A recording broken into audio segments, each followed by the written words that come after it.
Ladies and gentlemen, hailing from Cleveland, Ohio, I give you BVO. Oh, we boxing?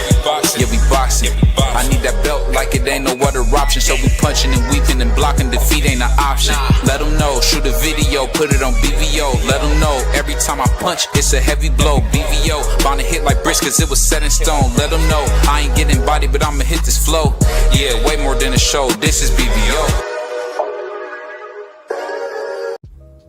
On behalf of BVO Sports TV, we would like to thank our sponsor, Raycon, makers of the Raycon Everyday Earbuds, the perfect model for premium sound with active noise cancellation to block out distractions and transparency mode to keep you aware of your surroundings. They are the ideal for your everyday needs. Just visit RayconGlobal.com. That's RayconGlobal.com and elevate your listening experience.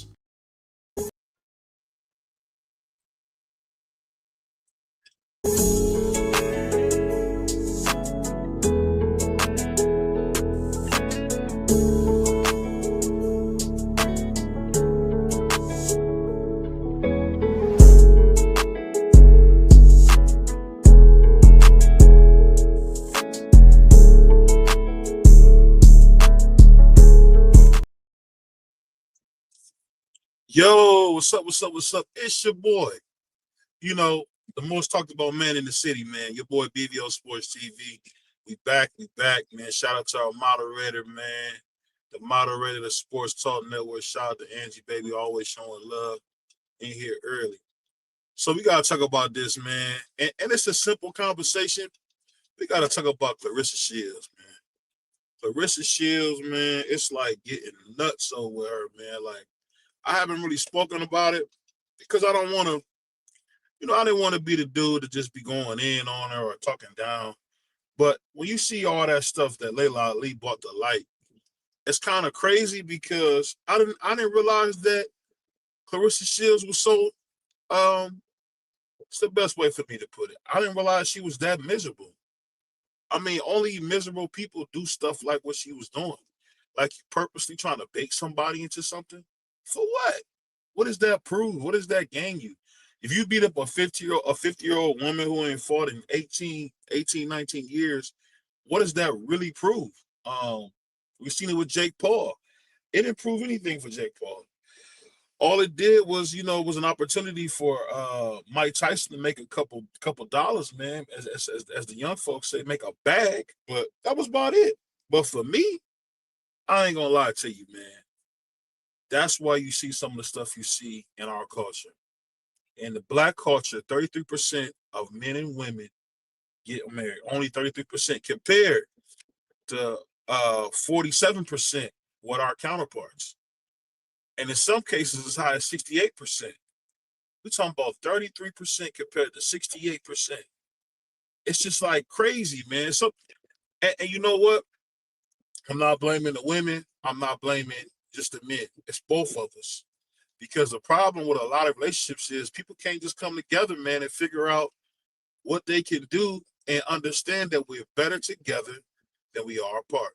I'm going to say it again. We're better together than we are apart. Nobody understands that marriages, your girlfriend, your sneaky link, whatever you want to call it, relationships are difficult, man. And I think the hardest thing about it is when you got somebody acting crazy like Claressa, it don't help. And you're absolutely right. I think she did need to go somewhere and take a deep breath. But you know what? It's hard to do that when you got that much jealousy in your heart. I mean, people be, as Boosie said it best, hypnotized with hatred. They hate. What in the world has Laila ever done to Claressa to get this much hate? It was like they said on the Boondocks. I was watching the Boondocks a long time ago, and I remember the nigga that played Thug Nifferson said, "What did he do to make them niggas that mad?" And you know what? I don't know. And I don't think anyone knows. I think the thing that's just so mind-boggling is that people don't understand that, hey, man, there's no need to hate. If you feel like you ain't got enough motion in your life, do what you got to do, get some more motion. I don't get it. It's just that for some reason, everybody think they know everything. I'm gonna be honest with you, BVO don't know everything. And I don't try to act like I know everything. But the thing I will say is that you see so much heartbreak, you see so much like broken relationships in our culture because nobody understands that, hey, you know what? I gotta humble myself. And like Andrew just said, sometimes you gotta just take a deep breath and say, you know what? This ain't worth it. This ain't what I'm trying to do. Salute to my brother Benny. I just learned that over time that you ain't always got to say what you think. You ain't always got to tell people how you feel. There's been people I've strongly disliked, but I never will voice it. Because at the end of the day, what does that do but create an unnecessary enemy that you don't need? Nothing. Because at the end of the day, for me, I can't speak for nobody else. I don't really want no smoke. So if I don't want no smoke, you think I'm going to do something to get some? No. And just going back to boxing when it comes to like Claressa, I just don't understand, like, what is she trying to prove with this? Like, I get it. Tank's a big star. Tank is getting money. I get it. I totally get it. I understand what you're saying. I know you feel like he should do more. I feel like he should do more. But guess what? Tank's going to do whatever he wants to do, and that's what he's been doing. And we have to, as the fans, as supporters of boxing, got to understand that the man's going to do what he want to do. I mean, he's totally gotten through a whole career without fighting any of his contemporaries at this point. I mean, we didn't hear people, try to go crazy on him. I even hear people go as far as to say the man is a member of the alphabet community because of some of the things he do. I don't think that. I just think he's soft. I think he's sweet. I think Tank is a sweet dude who likes to wear purses, a lipstick and lace type of guy. And that's not my kind of guy. But, that's a Boy George type of dude. That's a Prince type of dude where, hey, man, that stuff hurts BVO's stomach. I'm about to throw up even thinking about it. But, for Tank, he like to come in there with the big green bag that my grandma wore. God rest my granny. May God be pleased with her. She used to wear them big purses and have her purse sitting next to her while she's talking. And that's what Tank want to do. By all means, do it. If he want to wear the pink fur coats and look like a woman man hybrid, whatever you want to call that, let him do it. Let him do it. But there's no need for like Claressa to hate on the man. I mean, it's a lot of things you can hate that Tank does, but guess what, man? You hating on him being the one, you can't do that. You can't. I think Devin Black Jesus Haynes should be the guy, but he's not. That's not who God chose. And that is what it is. You can't change that, and that never will change. But for me, salute to my brother Mike Rim. Salute to my brother GD, man. My brother GD hanging out with the niggas. Look at GD out here in the hood, hanging out with the Huxtables. Shout out to my man GD, man. I know he don't like blacks, but shout out to GD. And salute to my brother Mike Rim, the master angler. Mike Rim, my guy. But I'm going to just say this, man. I never been offended at Boy George stuff. I never been offended. I never was the dude wearing girl socks to school or none of that. Some dudes was, to me, in my opinion, was out of pocket with it. I was the dude with the white tee and the cologne on, trying to smell good. And then, I had my big, long, casual shirt. Because when Pretty Rick came out, BVO was trying to sing that grind with me to every girl in the school. So, I mean, maybe Tank was different. Maybe Tank was about his lipstick and lace and listening to, like, the Spice Girls or something. I don't know. But I don't respect that. But to tell you the truth, even though I don't like it, that don't mean I'm going to just cut him down for it. But, I mean, Claressa Shields, man, has got to be the biggest hater in boxing history.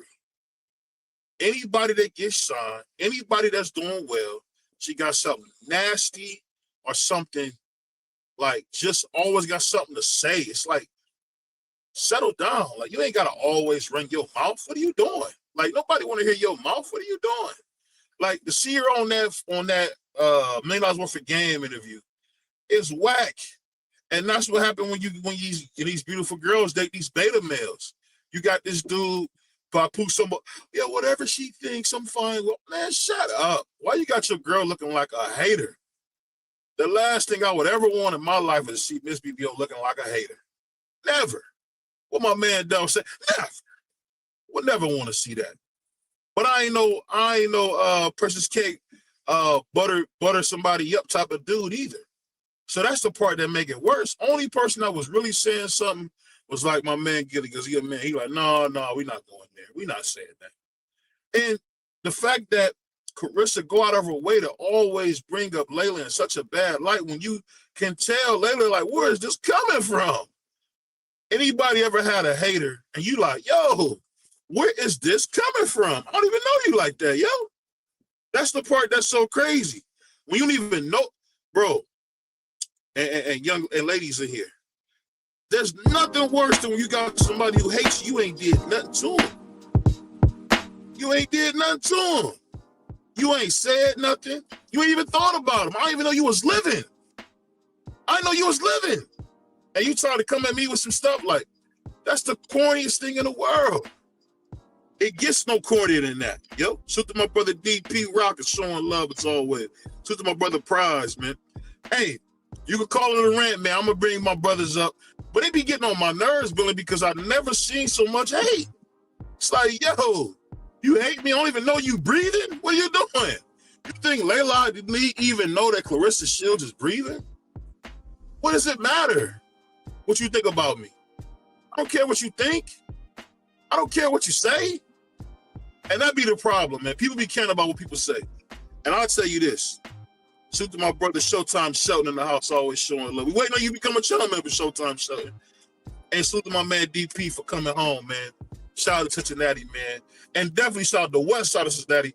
That's the place my man DP ain't allowed to go, is the west side. West side, shoot to my west side niggas in Cincinnati, man. Best chicken in Cincinnati on the west side. But it's to always hear like the hate, yo. I hate those people like that. Like who always got something to say. Always trying to like make their point. Always got to be heard on some foolishness. Like, yo, so what you want Laila to do? Be 50 years old and fight you? Stop. What is Laila gain?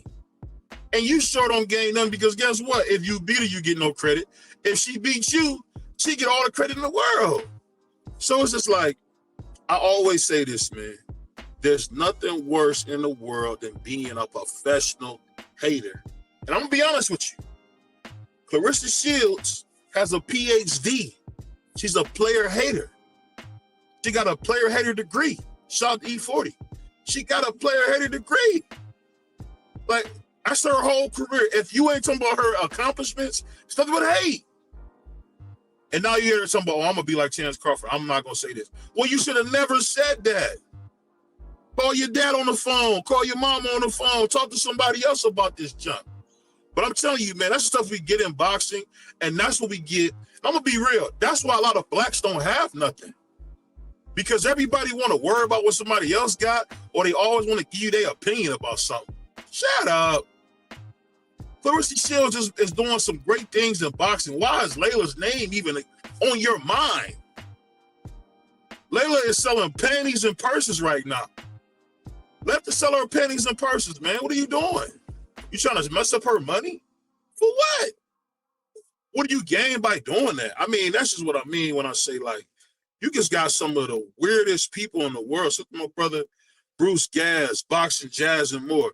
Best trivia show on YouTube. Shout out to my brother Bruce. And I just say this, man, and BVO won't keep it a buck. That's what you get a lot of times in life, man. You get people who even got stuff and they miserable. They're miserable. Enjoy it.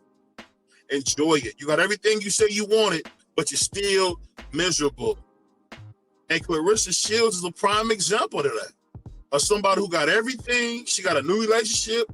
I hear the young lady's gonna have a baby. I'm hearing that she's happy with her new boyfriend. Why are you not enjoying that? You calling Laila out of the grave? Yo, let me go dig Laila Ali up and beat her up. For what? She too busy on QVC selling panties. Let her sell her panties, man. What are y'all doing? And then, I hate to say this, I gotta defend old Tank. I gotta defend Mellow Yellow. Because why is his name always in your mouth? Now, if it was the other way around, y'all be calling him a female. Y'all be calling him, the monkeys like to say female or whatever. Y'all be calling him a female, whatever. But Claressa do nothing but tear the nigga down all day, every day. She write him all day. Like, what are you doing? Why don't you talk to Papoose or something? Why don't you have him write you a rhyme or something? Like, why are you doing this? And that's what always happens. You never can have success with other blacks around because it's always somebody that want to hate on you and mad that you're doing well. They hate it. They hate it. That's the part that's sad, where they hate that you're doing well. It's like, whoa, yikes. You hate that I'm doing well? Come on, man. What my man would say, come on, man. Come on, man. Come on, man. Come on, man. You can't do all that hating, bro. You can't do all that hating, bro. And I'm going to just say this, man, because I'm going to bring my brothers up. I ain't going to rant too long. I just got to the place now where in boxing, it's just like regular life, man. When you got nothing but blacks hating blacks, nothing but people going out their way to say something, say something like demeaning. Like, come on, dog. Like, what are you talking about Tank for? Like, taking somewhere shopping, getting a new purse, buying him a new rainbow jacket or something. Yo, let him do his thing. He got the long dangly earrings like Lisa. Let him enjoy his dangly earrings. Like, why are you calling his name? It's ridiculous, bro. It's ridiculous. But guess what? You don't hear Claressa Shields say, "Hey, you know what? I'm going to the state to get Shadae Green." And like I got to interview the great friend Shaw Cruz. I'm going to get some more work with her. You don't hear that.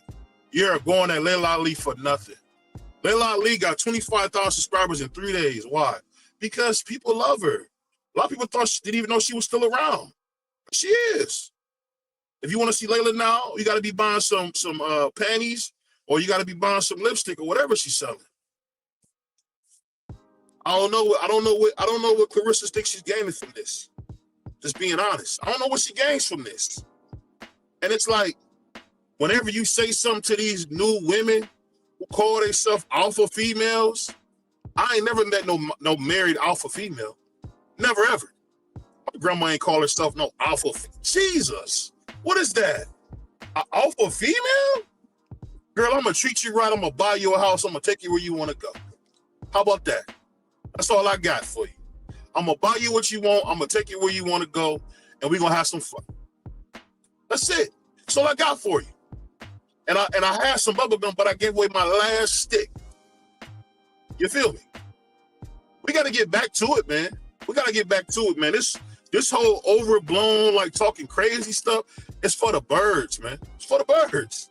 It's for the birds. And to see Papoose, man, who I used to have so much respect for, sitting up there like a bird, like a pigeon, sitting on Captain Hook talking about, yeah, whatever she says, I'm with it.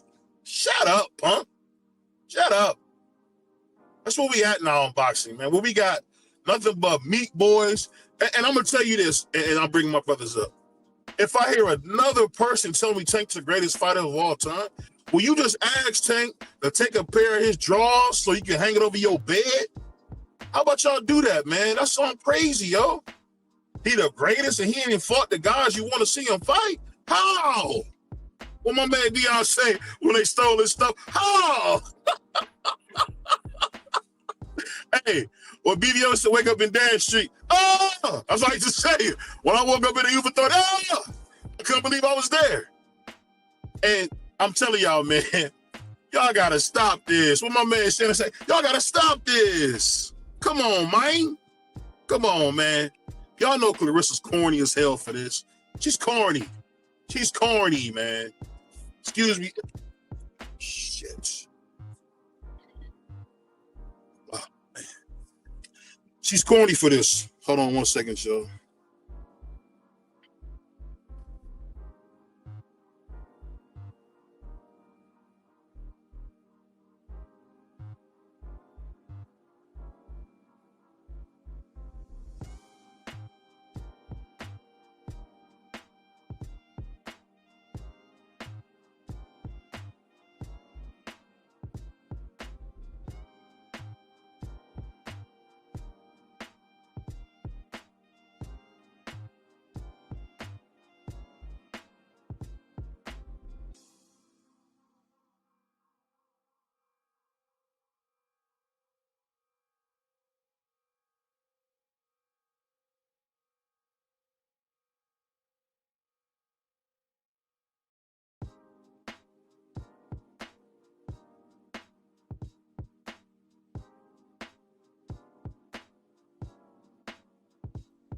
She fell down the steps.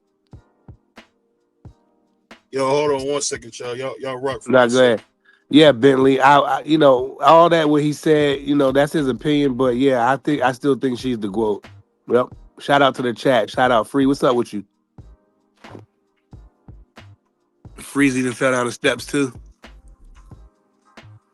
But yeah, I mean, Claressa. I mean, I ain't getting into that. To them two women going back and forth. That's women. Like, why am I worried about it? I don't care. But I feel what BVO saying. He can have his passion and he can have his opinion. But I'm not getting in. I didn't even click on the video and watch it. Like B3 asked me, he asked me, "Yo, Prod, you see that?" I'm like, I ain't watched that. Like, it's two females arguing. I get it. It's boxing, but come on, how realistic is that fight? You know what I'm saying? So when Claressa initially said something like, "Oh, well, I'm gonna send the money," she ducking, da da da da. After all that blew over, I didn't care about that no more because that's not really. She's an old woman. Claressa, I mean, Laila Ali got stuff going on in the background. She's an emotional. She's a speaker, a motivational speaker. She has her own supplements. She has some kind of endorsement deal, and she also sells her supplements and seasonings and stuff like for health care. So, like I said, she not hurting for money, and all money ain't good money. You feel me? So it don't even really matter.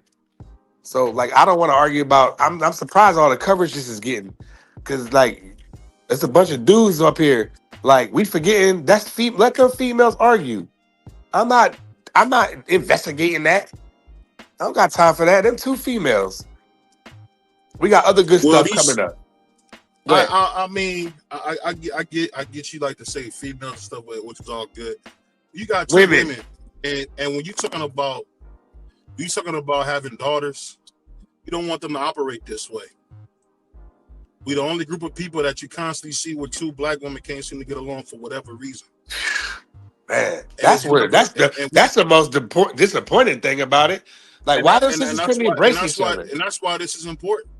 You don't hear Katie Taylor talking crazy about what's the girl's name? Savannah Marshall.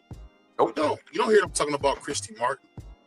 It's only Claressa Shields who's going out of her way to talk bad about somebody because she's mad that somebody's dad was Muhammad Ali. Yeah, I mean, I think it's all corny. Layla said some things in the past too, and I thought that was corny. I'm like, damn, why she don't up? Why she don't uplift? If you listen to what, and this is the thing that's so funny. Layla is the quintessential. That's what you want as a wife. Claressa is what a girl you want to have fun with. Can't speak to everybody else. I mean, I think both the sisters are. Let me ask you this. I think they're doing good in their own ways, bro. In their own ways. What woman can say? What woman can say that I've been married and I'm enjoying my life with my husband? Laila Ali can say that. I don't know. It's this new thing where people don't respect that when a woman got a husband and a family, that's one of the greatest things a woman or a man can do. Yeah, Claressa's she's how old is she? If I hear another 30-plus-year woman trying to introduce a guy as her boyfriend, come on, man. But what if she doesn't want to be married, BVO?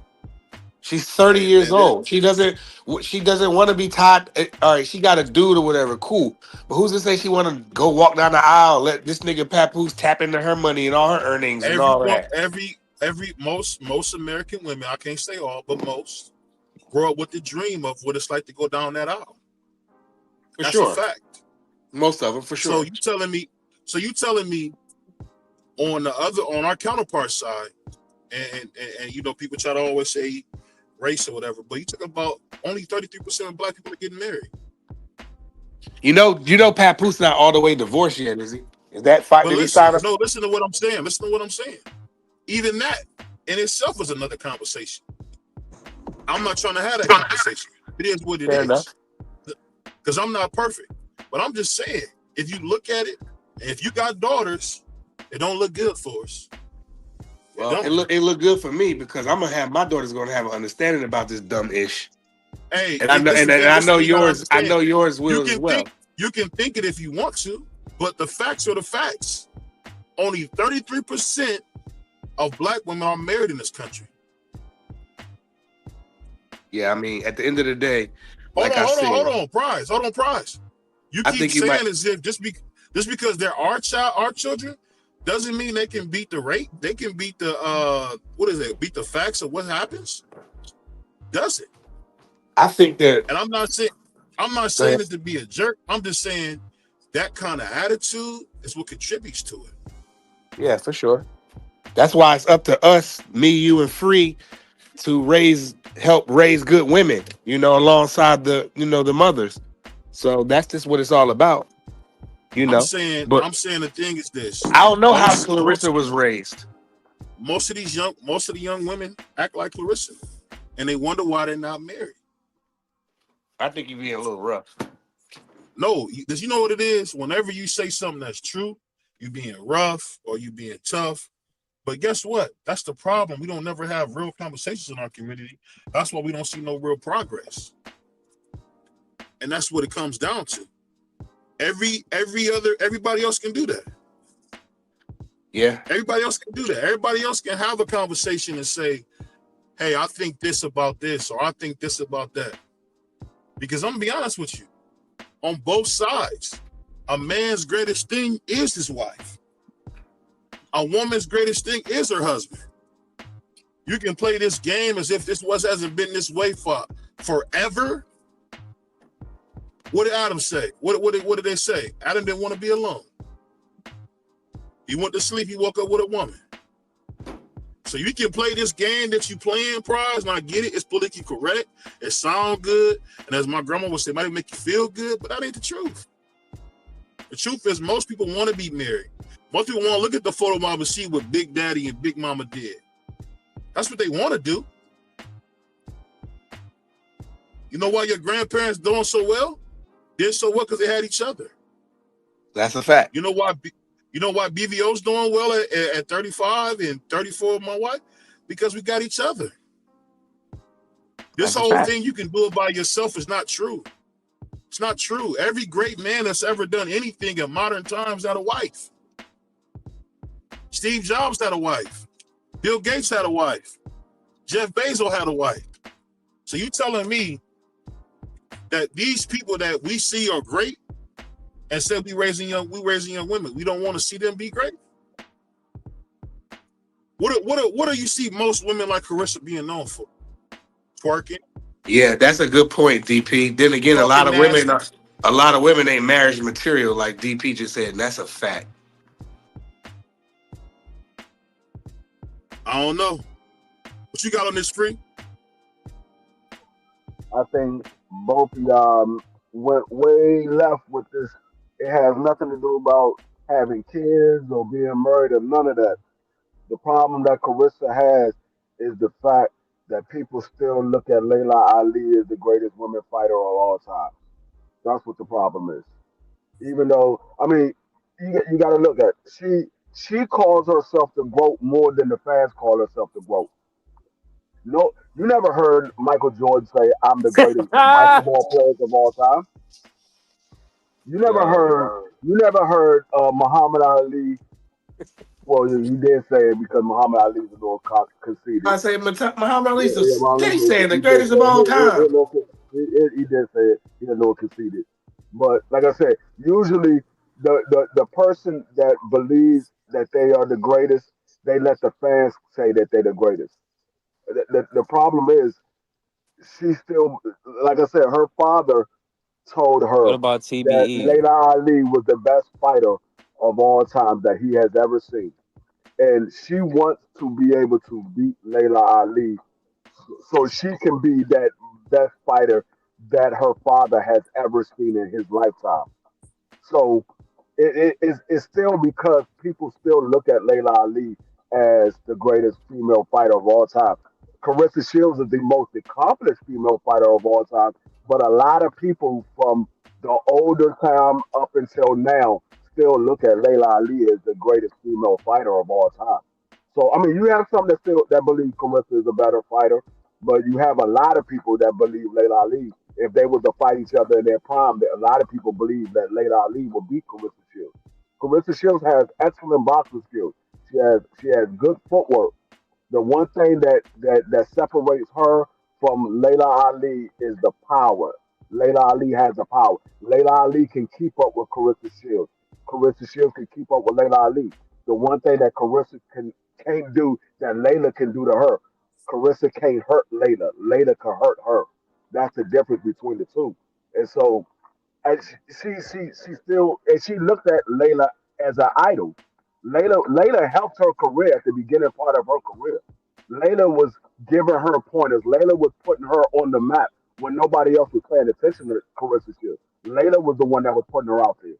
So she looks up to Layla, but she knows that in order for people to look at her in a different light, if she beats Layla Ali, people say, okay, Carissa Shields is the best fighter of all time. But in reality, you you still wouldn't get that acknowledgement because Layla Ali has been out of the ring for 18 years.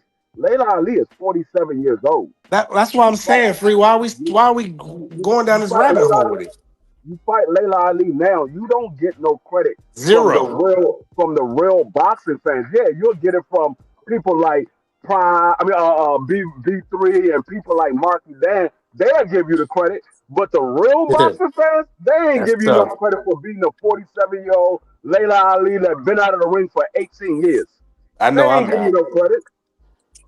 I know I'm not. It makes no sense. That's why I'm saying Well, why go fuck it down then, the free. If I ain't a real fan, I'll be a race fan, No, and I just want to see the hey, young you're not a sister real. get that money and put hands and feet on that old lady. That's what I I'm saying. don't. Like I said, real fans ain't don't care to see that. They don't I care don't to see want to that. see that.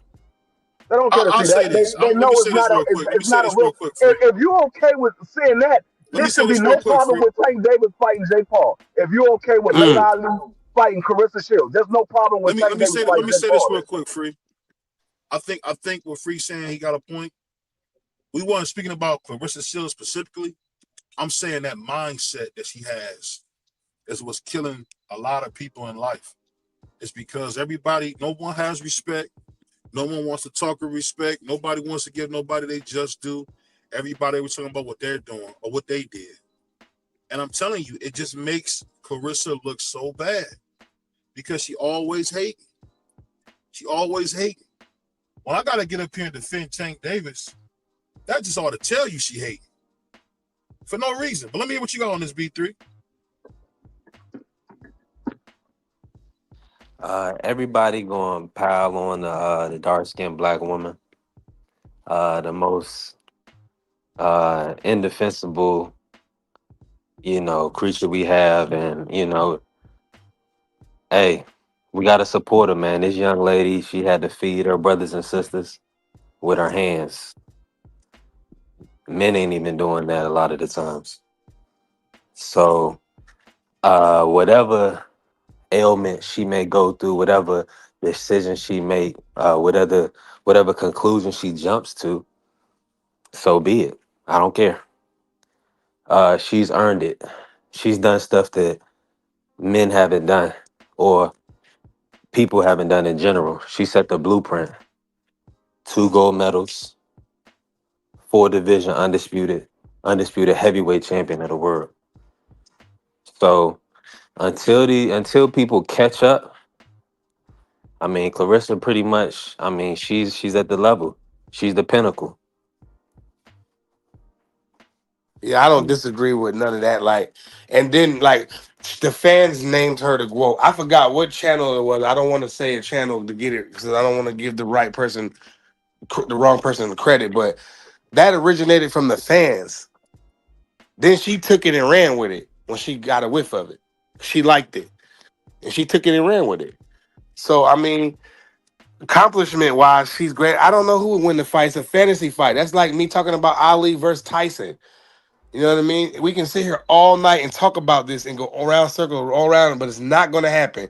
And if it did happen, I'm not giving Clarissa no credit because that woman hasn't. That woman got other motion going on. I just told y'all the woman is into supplements and healthcare selling stuff to make her income. You know what I'm saying? She don't need a payday, like, obviously. So she good. Some people good where they at. You know what I mean? Some people don't want to like I said earlier, something can happen to her in the fight. People say, oh well, Clarissa can't punch. But what if Clarissa hit her behind the head a couple times and now she got brain problems or something. That 15 million gonna be nothing. It's like $10. This is stupid. No, I mean, this is the thing. I don't have to stand behind nobody. The only person I stand behind is myself and my family. I don't have to stand behind nobody. I choose to stand behind people. And if you doing something that I feel I need to get behind you, then I'll get behind you. But if you doing something, I sit there like, no, what the hell are you doing? I'm not getting behind you because I like your boxing style. I like what you achieve in boxing. No, the same way I like Tank Davis, I'm not getting behind him fighting no Jake Paul. The same way I wouldn't get behind Carissa Shields fighting Laila Ali right now. Like I said before, if you okay with Carissa Shields fighting Laila Ali, then you should be okay with Tank Davis fighting Jake Paul. At least Tank Davis fighting somebody that's active. Yeah, he might not fought nobody that we want to see him fight, but he's an active fighter. Laila Ali hasn't been in a ring, let alone a boxing ring, in 18 years. Bro, Who's I'm not getting behind that. my whole thing Well, let me is say this this real though. quick. I'm Let just me gonna say say this this real real quick. quick, BVO. With the Tank situation, in my opinion, he hasn't competed for the belts. Period. He never fought Devin Haney. He just wanted to hold a regular down or do whatever, defend his mandatory fight, Rolly fight Frank. So fighting a circus fight like Jake Paul, I mean, that ain't no big deal for Tank. B3, 18 I'm gonna years just say though. this. That's crazy. B3, let me just say this. Let me say this, and I'm gonna say this. I want to say this so everybody can hear me. I was wrong about the Tank fight. I was wrong about Jake versus Tank, and I'm gonna tell you why I say that. When I found out the chance that he's gonna have to take care of himself, I'm excited about it. Is it the greatest fight? Nah, but you know what? From what I've been seeing with some of these fighters, man, who can't even close their fists after all that fighting. God bless Tank and God bless Jake for Jake giving him opportunity to do that, man. I just hope he don't retire. I hope that when he get his money, it's no excuse. Everybody can get it. That's all I'm hoping for. But I'm not mad at the fight no more because when you see guys like Tevin Farmer have to go back to 2,200 in Philly and fight to make a living, or you see a guy like Brandon Rosario who's probably 40 now or close to, still having to come out and fight, or Devin Alexander's brother, I can't remember the brother's name. He's still trying to fight, trying to put some food on the table. I'm glad for Tank and I'm happy for Tank. And I'm gonna be real. I'm not gonna trip about this because everybody who's tripping about this is forgetting that in the business of boxing, this is really a great layup for Tank. Yeah, Tank never wanted to fight Debo Haney. No, he didn't. So what can we do about it? Nothing. But guess what was gonna happen? We got the two-time lineal champion, Teofimo Lopez, about to step to the baddest Puerto Rican nigga they got, Shakur Stevenson. So we just gotta take what we can get, and we gotta understand that everybody's motivation isn't legacy. Everybody's motivation isn't this or that, because really your motivation, any job should be, how can I secure my family long term? Like, people say what they want, but BVO is not on YouTube to talk crap or have fun or laugh with brothers. I'm here to do something for my family. I mean, And I can everybody only grow as you. Hold on, free. I'm gonna let you get the mic. And you can only go as far. You can only go as far as people take you. So that's how I look at it. Like when you see me on beat, when you see BVO doing BVO Sports TV, I want to be able to take care of my family. I want to be able to take care of my wife in a certain way. And I believe this is a vehicle to do it. So let's not get mad at these guys for making good decisions for their life. Because when they can't close their fist, you're not gonna come wipe their tail. Go ahead, Free. No, I was gonna say. I mean, everybody legacy is different. I mean, some people want their legacy to be a fighter that collected championships. Some people want their legacy to be, I got the most money out of the sport of boxing. So I mean, everybody said, "Oh, what is Tank Davis' legacy going to be?" He was one of the highest paid fighters of his generation. That's what his legacy is. That's what it is. He was one of the highest paid fighters of his generation. Yeah. So I mean, you look at legacy. Legacy is what you leave behind. What are you known as? Devin Haney could be his legacy could be He took all of the tough fights. That's what his legacy can be. Like I Mm-hmm. said, Tank Davis' legacy can be I was one of the highest paid fighters of my generation. That's what his legacy is. Whether you believe it's a good legacy or a bad legacy, that's your opinion. But that's what his legacy will be. It is what it Yeah. is. And my man I Blue mean, also said it right. Legacy is so subjective. Go ahead. Go ahead. all reports are that Tank is going to return in 2026. BVO, correct? Yeah, that's what I'm hearing. Yeah. So, I mean, Tank is already a Hall of Famer in my opinion. Just off the three divisions, simultaneously, 130, 135, 140. You know, I mean that alone is Hall of Fame worthy.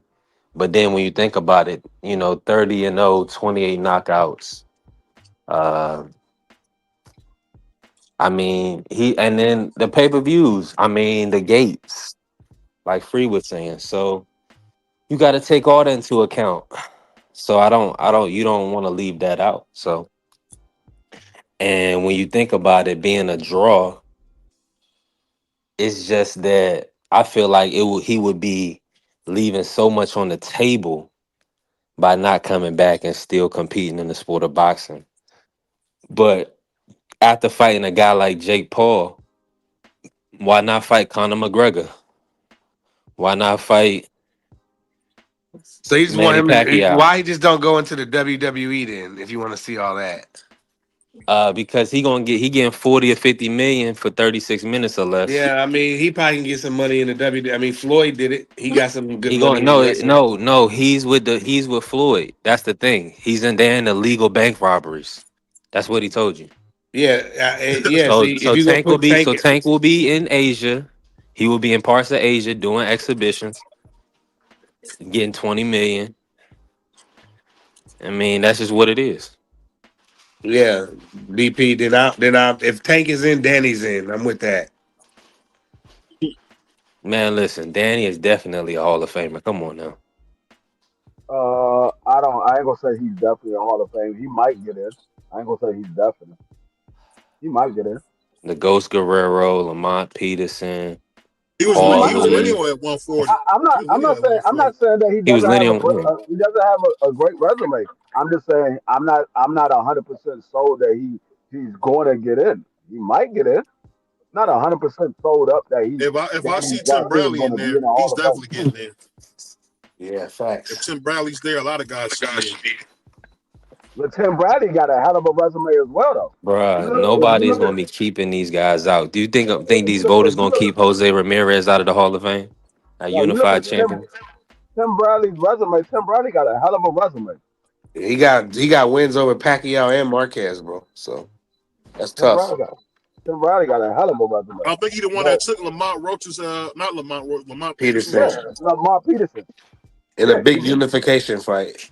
he beat Lamar Peterson. Like I said, Tim Bradley got a hell of a resume. You go back and look at his resume. Although we might not like what he be saying sometimes when he's commentating, that that that that's outside of what he did actually in the ring. What he Yeah, did in the no doubt. ring, he got a hell of a resume. But Agreed. like I said, I'm not 100% sold that Danny Garcia is going into the Hall of Fame. I believe at some point he probably will get in, but then Well, again, if he y'all might saying not. y'all putting Tank in, then you got to put Danny in. Danny's resume is better than Tank. Period. Tank Davis accomplished more than Danny has accomplished. Did he? Yes, he did. He's a Mhm. three division No, Was he champion, didn't. a He five never was time lineal champion. champion. Never. No, he was a three Never division champion. He's a three division champion and a five time Mhm. champion. He accomplished more. with secondary belts. Yeah, Whether you facts. believe in secondary belts or not, y'all keep saying secondary and belts. he never beat the Secondary, man of the no, division, man. secondary belts is Right. only to the fans. That's To what the it matters. actual boxing industry, that's not considered a secondary belt. That's only the fans that think it's a And people secondary belt. in people's terms today, Tank would be a title holder. No, Yep. that only goes to what the fans say. The fans say secondary belt, but the fans don't have a say who makes it into the Hall of Fame. The fans don't have a say of what belt is a real belt and what belt is not a real belt. The fans don't have that say. Y'all keep saying secondary belt. That's not what they look at. They look at him as a world champion. He's a WBA world champion. Y'all want to say, oh, it's a regular belt. They don't say WBA regular world champion. They say WBA world champion. Well, WBA is corrupted, Free. Why are you doing that right now? Dog, you can say WBA is corrupted all you want to, but the problem is you got to get the WBA belt to be undisputed. So if you want Yeah, to but give, sometimes if they you had want to two give, WBA no, champions but You the at can't, thing you is, can't, but you if can't you want to, unify the regular though, free. hold up. If you want to give credit to these undisputed champions, one of the belts they got to get is the WBA. If you Yeah, want to give but the credit to the undisputed champions, one of the belts they got to get is the WBO, the yeah, WBC, the IBF. yeah, I So if get you it. say But the they corrupt, WBA, they corrupt for everybody. They Like B corrupt three for just everybody. said, you can't unify that belt. That one, the one of them. I forget the WBA, which one it is, but The you Yes, you can't. regular can one, the one that unify. David Yes, Morrell you can. had, the Right, so regular you can't when there's a unify that title. yeah. So Yes, you can. Yes, you can. Yes, you can. You can unify it if there is no super champion. A super champion is only designated. If there is no super champion, like there is not a super champion right now at 154, right, QT. Shout out to you can QT. unify that title the same way there is Barrios no wasn't super. no damn. Barrios The same wasn't way, nothing the at same way there 140. is That no belt wasn't super. nothing. The same way there is no super champion at 147. But Every division is Rolly different. Romero This is shit is the crazy. WBA champion. You can unify that belt. What problem? Why y'all not following the way that they move? That belt that Tank won at 140. What was that That was That the was against the regular. Barrios? WBA World Championship belt. The regular. It was It the was the secondary title. regular. At the It was time, it a was World secondary. Championship. No, show me on the WBA belt where it says regular. Joshua Show me where You it ain't says Joshua gonna Taylor find regular. was it. the I don't champion. think you're gonna find it. You Hold I on, ain't don't think gonna you're Joshua gonna find it find Taylor it, because was there's the bro. no champion. such thing. There's no such thing. No, Joshua That Taylor was So the came champion. that came okay, from you're people right. that came from people that didn't like the fact No, that they had two belts. Joshua Taylor was the champion from Right, Josh London, Yeah, Taylor. England. Josh Taylor was Yeah, he the was the champion. champion. He was the WBA super champion. He was above the champion. That He was sounds so above the champion contradictory, bro. because every champion has mandatory. The only champion that don't have a mandatory is the WBA super champion. That's the only one that Yes, the don't have WBA mandatory. regular title is real, but often criticized championship belt within the World Boxing Association. You Google that. Yeah. AI. I Get use off of AI. Google. Get I off use of AI. Google. Go I to the use it. actual. Go to the WBA website. Get off Oh, of they Google. well, I'm gonna go to lie it. Where they gonna lie it? No, what the rules say. I ain't talking about what people put in there. I'm talking about what the actual rules say. You will not see a regular champion. It said it. It just said it. You It's said it often on Google. criticized. No, On it said it Google. on the. I don't. I wasn't googling. I used my AI. Yes, that's Google. What are you talking about? That's Google. No. I don't go to the Google search bar and type in. I go to my AI search bar. It's a different It's search bar, still bro. Google. It's still Google. You can't What part argue do you with not me. understand? Is that It's Google? still Is that the Google. same thing? Is Google? If I use my AI and I go Hold Google, is on, that the free. You same thing? not you saying that they never called it the regular? No, That's it was cap. never called the regular belt. Hold on. This is the thing that's so crazy about this, right? These are the same niggas who will tell you Tiafimo wasn't undisputed. But he had the belt the WBC said was the championship belt. So I mean, let's move on that one because we know we're not gonna get nowhere with And they called and that. they said the brother and the belt the brother had was the pride belt. Right. So I mean, Nasty work. That's the WBC. The WBC hey, changed the rules once T.O. got it. I'm These talking are about the the rules that WBS. the WBA rules have always been in effect. They changed the WBC rules when T.O. got the belt. Because remember, Mauricio said the franchise belt cannot be transferable. That's not an And then it actual belt. was. It cannot be transferable. And then T.O. petitioned for it. And they said, okay, yeah, we're going to change it. It is transferable if you petition for it. They changed it. They change their rules on the fly. The WBA don't change the rules on the fly. The rules are the rules. I'm gonna say this, man, because I like the heated passion Brother Freeze coming with. But guess what? At the end of the day, man, like I said, these are the same people who said T.O. wasn't undisputed. I The mean, WBA, what is the WBA but regular let me title? ask The y'all. WBA regular Let me. title, real quick, let me read this. Is a secondary championship title awarded by the World Boxing Association. It's considered a lesser title compared to the WBA Super, which you said, which is the organization's primary championship title. So when you No, Tank go fight, hold on, when Tank go fight Barrios for the regular title, it means nothing because Josh Taylor's the WBA Super Champion. no. When you Facts. get off of Google, I said go to their Did I look website. at Google? Am I looking at Google? What are Thank you looking you. at? Why is this thing What are so you obsessed with Google? what are you looking at? What are you looking My at? AI from my Meta AI. Hold on. Let me say this because we're not gonna get nowhere with this. But let me say this. Oh my God. Shout out to my man Steve, man, from the fight who sent me this beat, man. I don't know if y'all heard this new beat, man. It's nice, Yeah, I like it. and It's we smooth. own it, and we It's own it. smooth. So salute to my brother Stevie, man. Shout But I'm out gonna say Steve. this. Man. I don't understand how no matter what, nobody's holding Claressa up for what she was saying. All the stuff she was saying, she was lying. That's the part that's so crazy. Nobody's bringing that up. She's doing a lot of lying. That's kind of part that get me B3. What about you, man? She was doing a lot of lying. That don't count now? Back on this again. Talk about it. B3 fell down the steps. Yeah, you know me. You know I'm not gonna say nothing bad about Claressa. So you Not got a- He's picking and pulling, trying to make Oh, you. yeah. Oh, well, I mean, if you want to pick a pool, let him pick a pool. No, I said you're picking and pulling at him. You try to get something out of him that's not going to happen. Whoa. Come on, man. No, We all grown, man. Come on with that. You know I hate that. Hey, man. Whoa. No did it. I said no did it. I say no did it. No did it.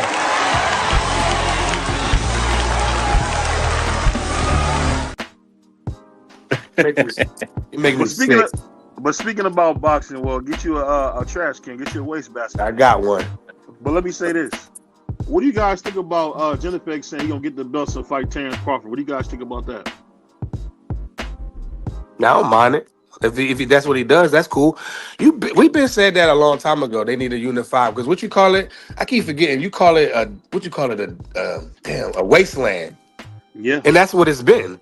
But they finally starting to unify because they see dollar signs in Terrence Crawford.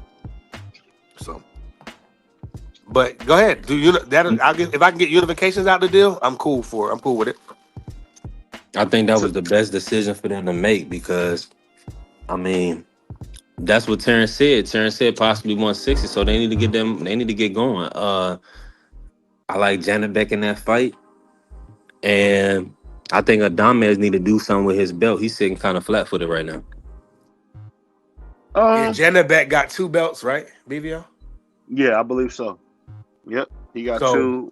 Laura got 1. So that'll be 3 belts. Okay, so BVO, who you taking in that fight? Adames is the best at 160 in my opinion, though. That's cool. I like Laura. And didn't Adames just get done beating the brakes off Shiraz? Shiraz broke his hand. That's what they told me.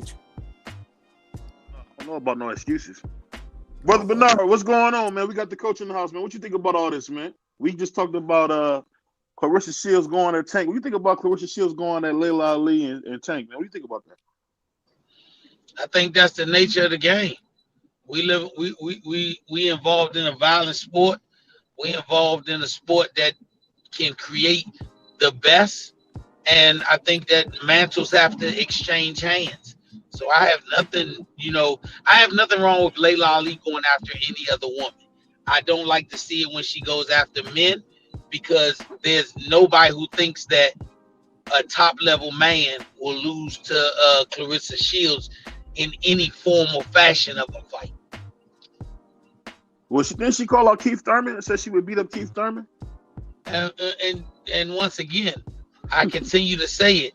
The reason men don't argue with women is because there's no way a man can win. So why would I fight a woman if I can't win an argument? I can't win a fight. So what does it make a difference of if she says she can do it? That doesn't show anything. We live in a new millennium, and if this was the 1980s, early 90s, and a woman felt that strong, all she had to do is go to the gym at the end, especially if she was, Laila Ali of that time, or she was Claressa Shields back then. Because then they would put it on her in the gym and wouldn't care what you thought. They'd say, stay in a woman's place. Yeah. What you think about it, Brother Free? About which one? About Jenna Beck saying that he gonna get all the belts and fight Terrence Crawford. I mean, he can try to get all the belts. I mean, it's not a guarantee that he will get them all. Maybe Laura gets them all. Maybe Adonis gets them all. So I mean, it's good to see that they're finally unifying the division, because those guys, Laura and Jenna Beck, been champions for years and never fought each other. And that was a fight that a lot of people wanted to see for a while. They wanted to see Jenna Beck get in there with somebody that has a pulse. And I mean, right now, it's not that many big names at 160, so I don't see why he wouldn't be up to fighting a Laura or a Carlos Adonis. I don't see why. It's not that many big names at 160. There's some good fighters there, but somebody that a lot of people know is not that many people. I mean, a lot of the best guys are guys that's coming up in that division, the younger guys that's coming up in that division. Those are a lot of the names that a lot of people know right now, like Carlos Adonis and who was the other guy that just came that's part of that generation with you got Troy Denzel Isley, Bentley, you got Troy Isley, you got Troy Eubank, Isley, all you those got guys, all those guys. Jesus Ramos, you got Ammo Williams, you got Sugar Shane Yeah, Jr. that generation is the younger generation that a lot of people know those guys. So that's what I'm saying. As far as the big names, the only big names really is Carlos Adonis and Laura. And fortunately enough, both of those guys are champions. So why not mix it up with those guys? Yeah. Well, it looks like Carlos Adames is going to have to figure something out, because if Jenna Beck and Laura fight, he has to. I don't know. Maybe I can't pronounce this guy's name. Merriman Nursidtalenov. He's number 1 in the WBC. Chris Banks Jr. and Conor Benn got to fight a rematch, and you got Neil Hernandez.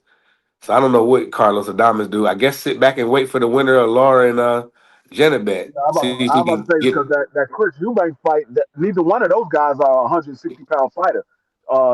Chris Eubanks moved down to fight Conor Benn, who moved up to fight Chris Eubank. Neither one of those are 160-pound Yeah. fighters.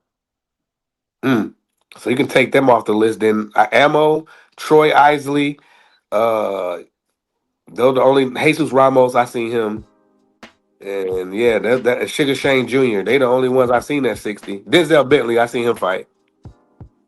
Sugar Shane Jr. is not good. Winley Hernandez, he's gonna be the dog. He's the dog. He beat Danny Jacobs.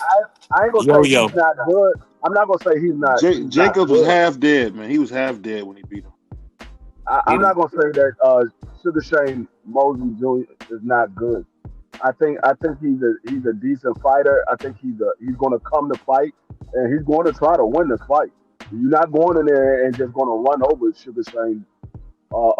Shane Mosley Jr. I keep calling him Sugar Shane. Shane Mosley Jr. You're not gonna just run over him. He's not gonna lay down for you. You're gonna. You should have named him David or Brian or Russell, because he's not living up to the name. What you said? What you think, Coach? I think it's hard to live up to the name when your daddy is a Hall of Fame level fighter. I just think the pressure that you put on is almost immeasurable, because we wouldn't feel the same about him if his name wasn't Shane Mosley Jr. We feel that he has ability, that he needs more time. We'd have all the superlative excuses. But because his name is Shane Mosley Jr., we expect him to come out of the womb being able to have the fastest hands and all that stuff. I think when you talk about Shane Mosley, if you don't incorporate Jack Mosley in, that you can't get another Shane Mosley. I get what you're saying. I just feel like he just hasn't been nothing like we was hoping for. I mean, because you was hoping for him to be like his father. You was hoping for him to be like his father, like Coach just said. You was hoping for him to be like his father. Should have named him Russell or That's something, like bro. if Floyd Mayweather's son starts fighting right now. A lot of people are expecting Floyd Mayweather's son to be similar to Floyd Mayweather because that's his father. That's what they're You heard what expecting. Floyd said. His sons like to smoke that ganja, man. So they.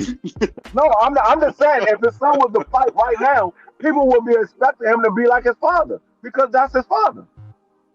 Yeah. Let me ask you. I could give you a testament to that because when Sugar Ray's son was going to school, we went to the same high school. Niggas was picking on him because of who his father was. But Sugar Ray Leonard's son wasn't a fighter like that. He could throw his hands, but he wasn't a fighter like that. He's not the same as his father. Let me do this, man. Let me bring in the country bumpkin, man. My favorite brother, man, nicknamed Skillet, a.k.a. Varnell Hill. We about to bring him in here. We about to zip you up and get you out of here. K-Shine DNA style. What's going on? Man, shout out to my brother Sombrero in the building. Shout out to Prize, D3, Yeah, what up, Dub? B3, my brother Coach B in the building, man. Salute to all y'all fellas, man.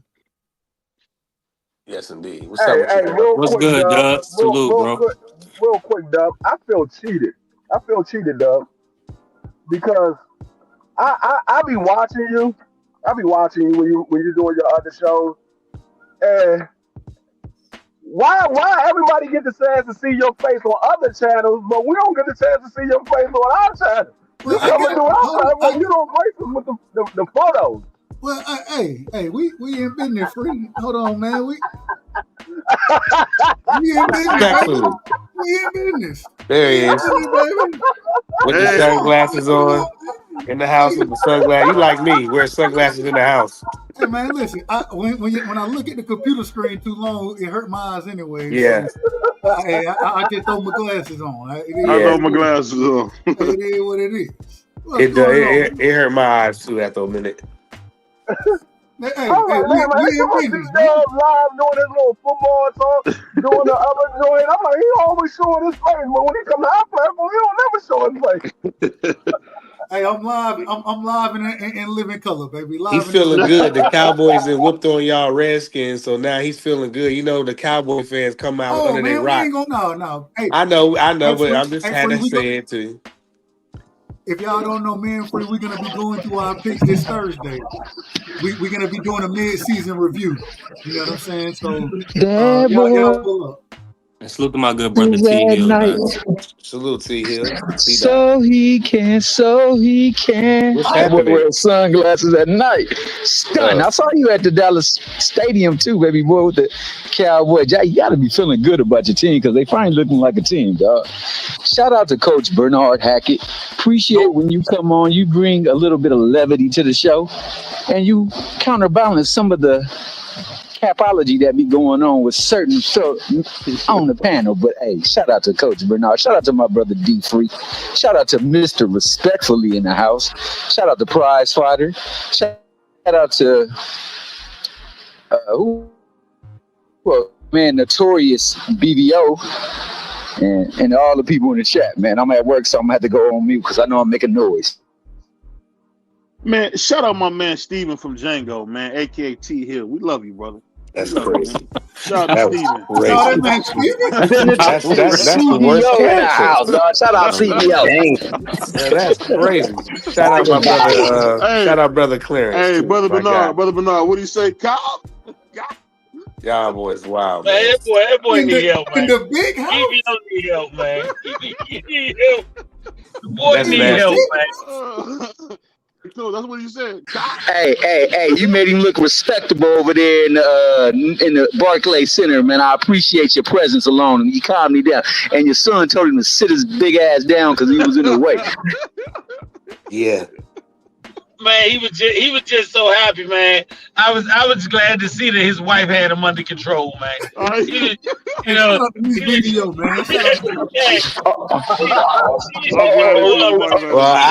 you in the Coach pizza shop. You ain't gotta let us know about wife having him in control. We see that on the regular. You'll see that boy on the panel, and then he'll just go old dark 100, and it's because wife said shut her down. Brother Bernard in the pizza shop when BVO was about to beat up the racist man. No, shout out to my man Prize. Almost got me and T.O. jumped by a couple That's rag ass, crazy. man. That, BVO was the one that snapped. Hey, Dub, BVO was the one that snapped. I didn't want the pizza. We didn't want the pizza. We was looking for that type of pizza. And I was like, I just want the drink. The dude keep trying to sell me pizza, and BVO, I was like, bro, I just want the drinks. Then he tried to sell me some more pizza. What you said? It had the green stuff on it, right? They had the green leaves and stuff on it, man. BVO said, man, we just give me the he just black, bro. I was like, oh. And T.O. was scared to death on the way out. Shout out T.O. Man, that man is a boxer. He's not a gangster like BVO is. BVO is a gangster. He can't help himself, man. No. Tell say I wear dress clothes. I shake hands. I'm professional in public. Right. And then I get this dude. He showed his love on the way out the door, though. Shout out to him. He good. When I left, he did make sure he shook my hand before I left. That was dope of him. Facts. I shook his hand as well. I didn't cry when I seen him. I gotta stop saying I cried when I seen him. I didn't cry, man. I was. You ain't see that video? You ain't see that reel? You had tears in your eyes.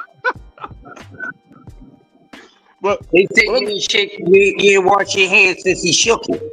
Hey, but let me ask you guys this: we got one of my favorite fighters this weekend coming up. My man, Worldly, getting ready to fight Joseph Parker. Who you guys got? We're gonna start with you, Coach. Who you got? But you finally got to see him now. Who you got? Nah, I like your guy. No joke. I watched the 2 fights that you had sent me. Then I started looking at some stuff. Slim tough. I like him.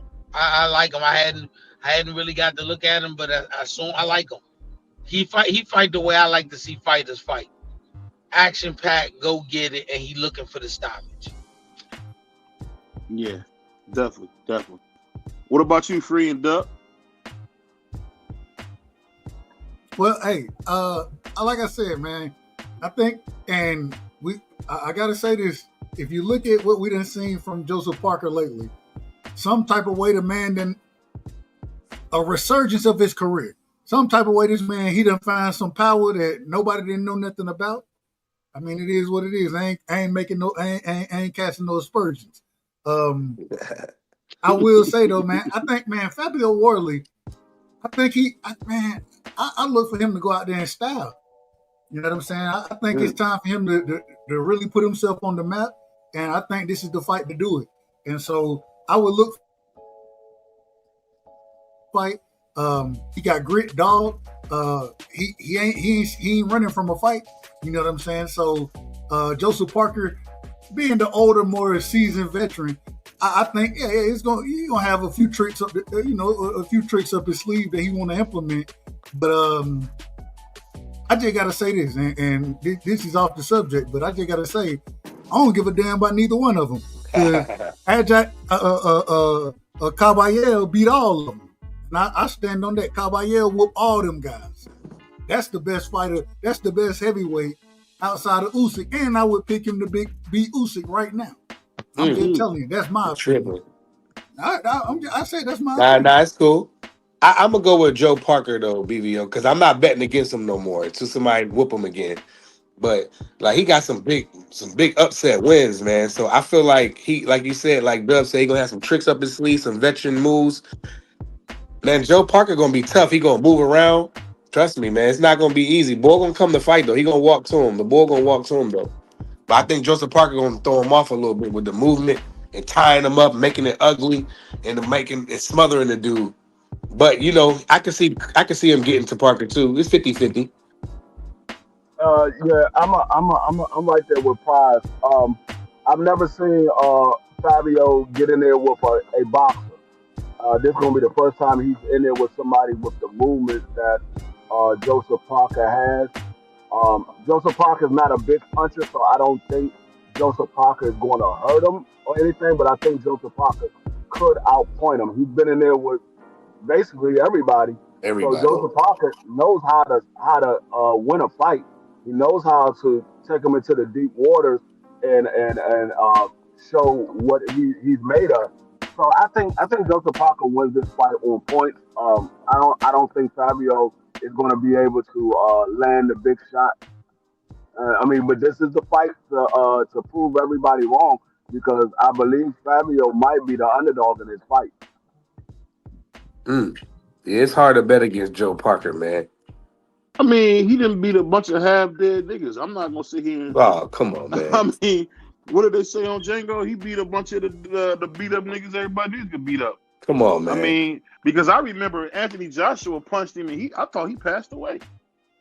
Wow. Y'all forgot about what my man the Juggernaut did to him when he was laying in the ring lifeless in the corner. I mean, that's not like Joseph Parker's good all of a sudden. I think Fabio's gonna really beat him dead. I mean, I didn't forget none of that. The problem is Fabio was not none of those guys. I just see when I see Fabio, I really see, in my opinion, I see a light-skinned Deontay Wilder, man, a dude with a vicious punch. And I hope he get the landing and hopefully break Parker's jaw. Well, Joe Joyce knocked him out, but other than that, he just lost to Dillian White. He got UD. No, he was asleep on his feet. You forgot he was asleep on his feet. Yeah, he was laying down, but he punched in the corner. Okay, but he lost 3 fights to Joshua, Dillian White, and Joe Joyce. He beat Derek Chisora. He beat Derek Chisora. He beat your boy. He beat your boy Derek Chisora twice. He beat Deontay. He beat Zhang. He beat Bacoli. I mean, half damn. dead. Come on. Oh, they half dead now. Come on, man. Smash the like button. Yeah. They were old and had been through wars. Bro. Oh, man. They fought. They got in the ring and fought. Hey, what you got to do is this, man. Stop Martin Bacoli, bro. The way you pickle pulling, man. The way you pickle pulling, man. People gonna be exhausted, man. Bro, come on, bro. I'm keeping it a bean right now. He stopped your boy Bacoli. He stopped him. Man, you only saying they had to pull him off of Bacoli. You only saying that because he beat up my man Anderson, but Anderson was trying to get paid. It is what it is. How old is Joseph Parker right now? He is 33. 33. He's 33. Okay, I thought he was That's 35. it? Wow. Yeah, that's what I'm saying. He been in there with. Bro, I just told you who he was in there with. He been in there with Dillian White. He been in there with Chisora twice. Zilli Zhang, Martin Bacoli, Joe Joyce.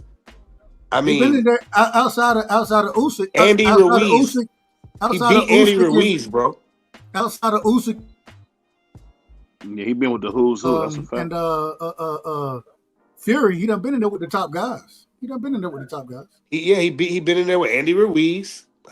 He like I said, AJ.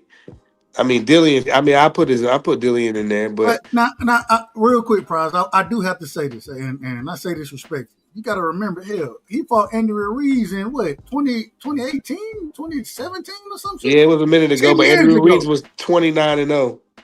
He fought him 10 years ago, but he took his L. He took his O. I mean, he has that over him. He took his O. It was a good fight. It was a close fight. It was close. It was a majority joint, I think, or a split or a majority. I can't remember, but it wasn't a UD. And even then, I mean, the Joshua fight, that was Joshua. Well, he probably fought him in 2019, 2020, something like that. Mm-hmm. That was Josh. Nah, it couldn't 2018, yeah. You said, okay, 2018. So, well, then that means he had to fight Ruiz in damn, like, 2016. Facts. Yeah, it was like 2. Anyways, I mean, the Dillian White fight, that was a close fight. The nigga got knocked down 3 or 4 times, or 2 or 3 times in that fight. I think he knocked Dillian White down in the 12th. But, hey, man, Joseph Parker, I mean, the brother can fight. He ain't never really been, he ain't no world beater. I think he went life and death with Derek Chisora. Like, I don't think too much of Derek Chisora, me personally. Y'all tell me if I'm wrong about that, but you know who Frazier Clark is? Frazier Clark? Yeah. I don't remember him. Right, some guy that had a draw with your man you're talking about. He's a UK fighter. The guy had 8 fights. I don't remember him. I'm just telling you. He had a split draw against Frazier Clark. Then he came back and TKO'd him in the rematch. Is that the dude he knocked out in like the second round? He fought Polite Coffee, Doug. He stopped Polite Coffee. Hey, Coffee decent. He was decent. I don't know, man. He got some wins on his. Somebody got a long TV in the background. Yeah, I'm about to say somebody got a mute TV. probably me. That's probably So me. don't get copyrighted. Yeah, it sound like you watching the Hub, man. Turn that down. Wow. My thing is, man, the UK level fighters, bro, like it's so hard to get a true judge on who they really are when they get up against world level fighters. You know what I'm saying? When you fight in the UK, same thing I think about the brother Abdullah Mason about the fight Sam Noakes. He done fought so many UK guys that it's totally the domestic level versus the world level is different. Sam Noakes is number 2 in the division with that vacant title. I understand it, but if you look at who Sam Noakes fought, it's mostly UK guys. We just don't live in England. That's the thing. But let me ask you this real He's quick, number 2. Coach, we got some people calling him the next Roy Jones, man. Nobody don't call him that but you. Stop that, man. Stop. Hey, hold on. You know who we could call him? We could call him the next drunk. See, hey, Coach, you see, he ain't even said the name. We could call him the next drunken master. But what do you think about my man from the UK, man? Ben Whitaker, Coach? The next drunken master. Not much. I mean, I don't know. Nah. I mean, yeah, I hear you. You hear me? Yeah, go ahead, Coach. BVO, you hear me? I don't know, but I like Ben Whitaker. BVO. Hold on, BVO. I think Christian Billy or hold. Somebody is way out of order. You guys think about my man. BVO, can you hear us? My man. No, he can't hear us. Whitaker getting a fight against one of them guys like BVO. Martinez or You got a delay. You gotta go out and come back in, BVO. Is that just me? Can I hear it? No, that's you. I'll text his phone. BVO, can you hear us? I can hear. He can't hear us. We can hear each other, but he can't hear us. I'll text him. I'm gonna tell him to go out and come back in. But y'all keep cooking. I mean, until I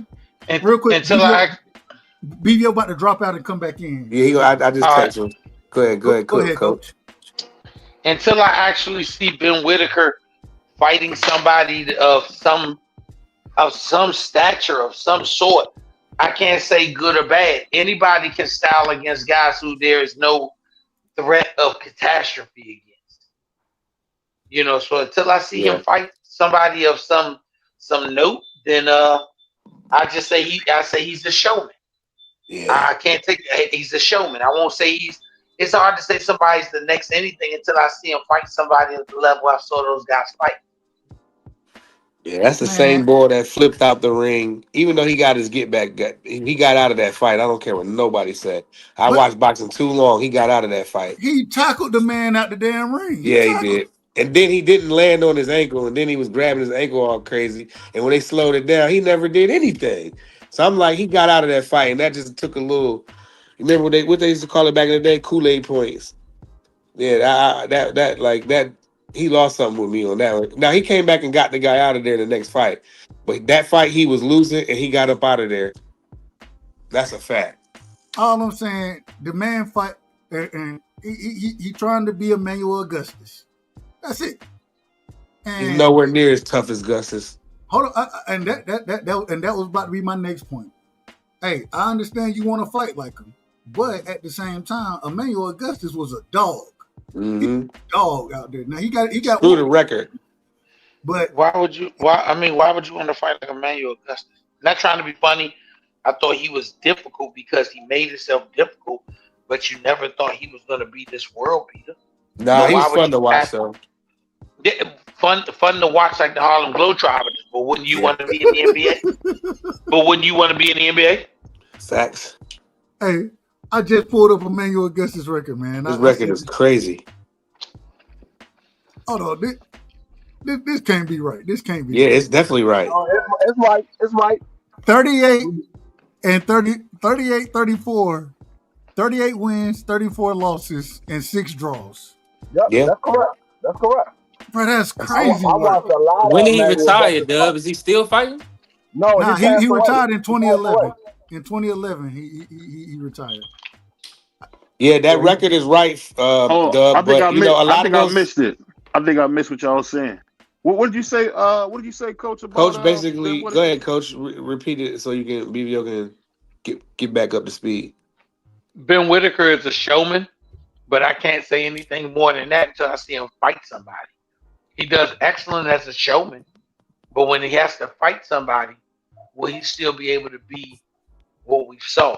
I do think at times some of his antics, because it's being done against the subpar level fighters, is borderline disrespectful.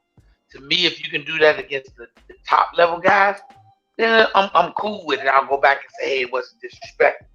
But when you do that against them, but you can't do that at the next level, then to me, you're just clowning on guys who you knew were lesser. Mm-hmm. Bro, the craziest thing is Ben Whitaker fight at light heavyweight. Yeah. If we talk about Ben Whitaker, and since BVO, you call him the next Roy Jones, respectfully. That's what you said. I didn't say it. You said it. I agree with you. Well, I didn't. I never said that. You said that. But okay. Who does this guy beat at the light heavyweight division? Do you think he beats Morrell? Do you think he beats Bivol? Do you think he beats Benavidez? Does he? Who does he beat? None of them. He too quick for Morrell, and I think we haven't really seen his power yet, but he can box. No, hold on. Let me finish. You seen how quick he can be, and you seen the fact that when he in the ring, he got a pretty good ring IQ because he's like a master at distance. I think the only fight that would be hard for him at 75 is David Benavidez. Everybody else probably can get it from you. I mean, Bibble's on the down. I think Bibble's on the down for her, and Bibble's from a different generation. Him and Bibble will never fight. Does he? They'll never fight. Do you think he beats? And since he's only been fighting UK level guys, do you think he beats Zach Parker? I think he stops Parker. Oh God. Well, you know, Ben Whitaker is ranked 14 in the. Ben Whitaker is ranked 14 in the IBF, and he's also ranked 11 in the WBA. Yeah, that's pretty much it. And that guy you just named, Zach Parker, is right. He's 14. They should fight next. He's stopping him, man. I don't think right now. Zach Parker only lost one time. He only lost once, bro. Ben Whitaker is not ready for none of those guys at the top of light heavyweight. He's not ready for none of them. I disagree. I believe right now he can't beat a Joe Smith. I don't see him beating Joe Smith. Nah, I think he can beat him. I don't see him beating Joe Smith. He'll stop Joe Smith. Yeah, Joe Smith he washed. Damn. Felix Stern is still around? Jesus Christ. He's 46. That's our opinion, but I don't think he beats Joe Smith. I don't think he beats the guy that David Benavidez fought his first fight at 175. I don't think he beats. Yeah, you talking about Vosnik? Vosnik? I think he'd beat the guy Morrell. that David Benavidez fought at his first fight at 175. He's also number 9 in the WBC. Won his first fight at 75 against Morrell? No, that was his second fight. I thought Vosnik was either him or Vosnik. I don't know if you know about Vosnik. I thought that was the guy. Yeah, it was the guy that Vosnik. gave Arthur his toughest fight. Yo, Vosnik. I'm tripping, bro. The WBA got a 46-year-old Felix Sturm ranked number 9. You can't make this stuff up. Yeah, I mean, why not? Why not? Felix Stern, bro. I remember I was a young no. But what I'm saying is, the division is not at one time. Remember, the light heavyweight division and cruiserweight division was where you went to kind of go to pasture. So it's not like that's a division where guys become stars right as light heavyweights. They're coming from a smaller division, moving up there and bringing their star name.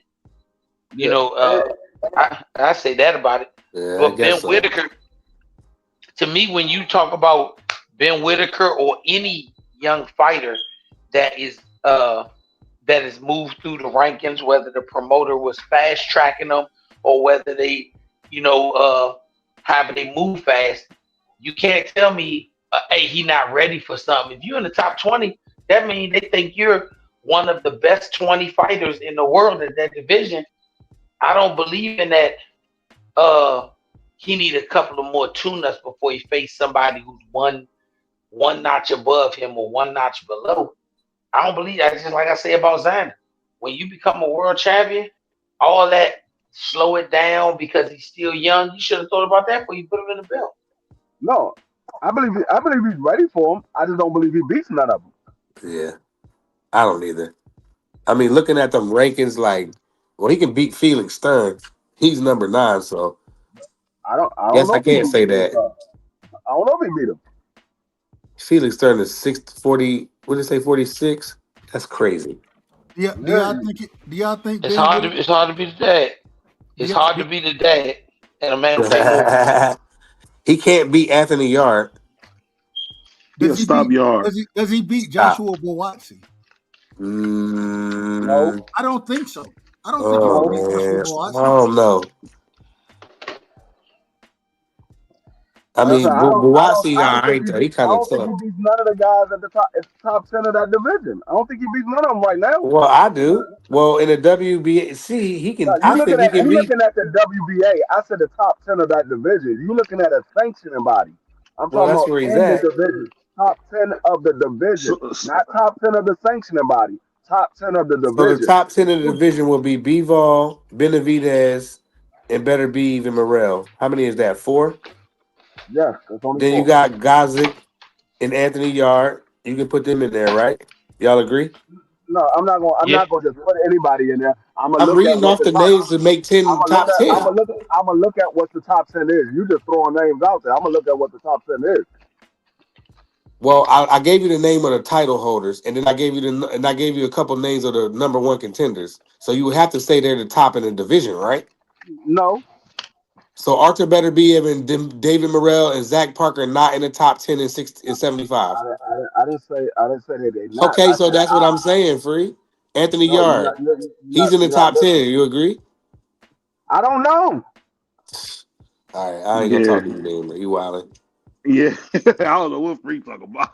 No, I don't know if he's in the top 10 or not. No, they got Virgil Ortiz number 1. I'm just reading. I'm not reading them in any order though, Free. I'm just ripping off names. No, what I'm saying is because of who you believe is in the top 10 doesn't mean that means they are in the top 10. Okay, well, who's in the top 10 then? I'm giving you the names. So we're No, gonna count Bevo, Benavidez, Arthur, David Artur. Morrell, Zach Parker. That's like 6 right there, right? 5 or 6 people. Callum Smith. Mm-hmm. I don't. I mean, if you want to put him in there, I guess That's Callum so. what Smith. I'm saying. See what I'm saying? See what I'm saying? He the WBO interim. He the interim See what I'm champion. saying? Yeah. Okay. So Callum is. You can put Callum in there. So that's 7. Yeah, I agree with that. Callum Smith, he decent. So there's only 3 more spots left. You can pick any of these names because I can't even pronounce them. Dion Nichols, I know him. Nah, You want to put him in there? I wouldn't put Nichols in there. You want to put Anthony Yard? I said him. I would How put about Anthony this? Yard there. I would put Anthony Yard in there. Okay, how about Malik Zinad? 23-1. I ain't seen them fight. Me either. Okay, Them good, Gozick, man. that's BVO's man. Alexander Gozick. Want to put him in I there? seen You talking Zanad. about Vosnick? He fought I seen Bizzle. him I fight. seen You talking Zanad about fought Biz? You Bivol. talking No, about he's not Vosnick? it. Yeah, Vosnick. Gozick, GVOZ. Yeah, Alexander, the boy My- that Mm. and maybe with Joshua Buisi. That's 10 people right there. Joshua Boatsi. I mean, I'm just asking. Would you put him in there? There's only 4 spots left. Listen, hey, y'all Or can. 3 spots. I still don't think he beat none of those guys that you just named. I don't think he beat none of them that you just named. I think he can beat. I think he can beat. Gazick. I think he can beat him. Do you think he beat Kate? I got Khalil Cole as a top 10 at 175. Yeah, Khalil Cole was good. Well, I ain't gonna lie to you. I got Najee. I got Najee up there. Najee Lopez as top 10. That's my opinion, and I could be very wrong about it. But I got Najee up there. So we're gonna skip over guys like Daniel Lappin, Yes. Ali I Ismailov. don't know these guys. Yeah, I don't know them guys, man. I watch a Zach, lot of okay. boxing. I watch a lot of boxing. I Yeah, don't I know know these guys. Najee. I seen Najee fight. How about Luis Daniel Antonio Lappin Tejera? is Usyk's fighter. He be on the Riyadh cards. He's like that real tall, 6'6", light heavyweight, skinny kid. Be wearing the braids. Yeah, So how he be about on old Usyk's team. 35-year-old good old He Craig be Richards from the UK? You I want to think put him up? I think that Katayev. I hope I'm saying the brother name right. yeah. I think he should be up there as Do you one of want to them put guys. Conor Wallace in there for Dub? Who the fuck is I don't know who that is. Hey, man. I don't know these guys. Katayev is definitely top 10. Shout Imam out Yeah. Katayev. DS3. I'm Yeah, just reading names that's in the top of the I, section of the section about I understand that you reading the names. What I'm saying is, it. well, hell, let me pull this up too, so I can look at the same names you I'm looking going. at. I got it right here. I got it right here.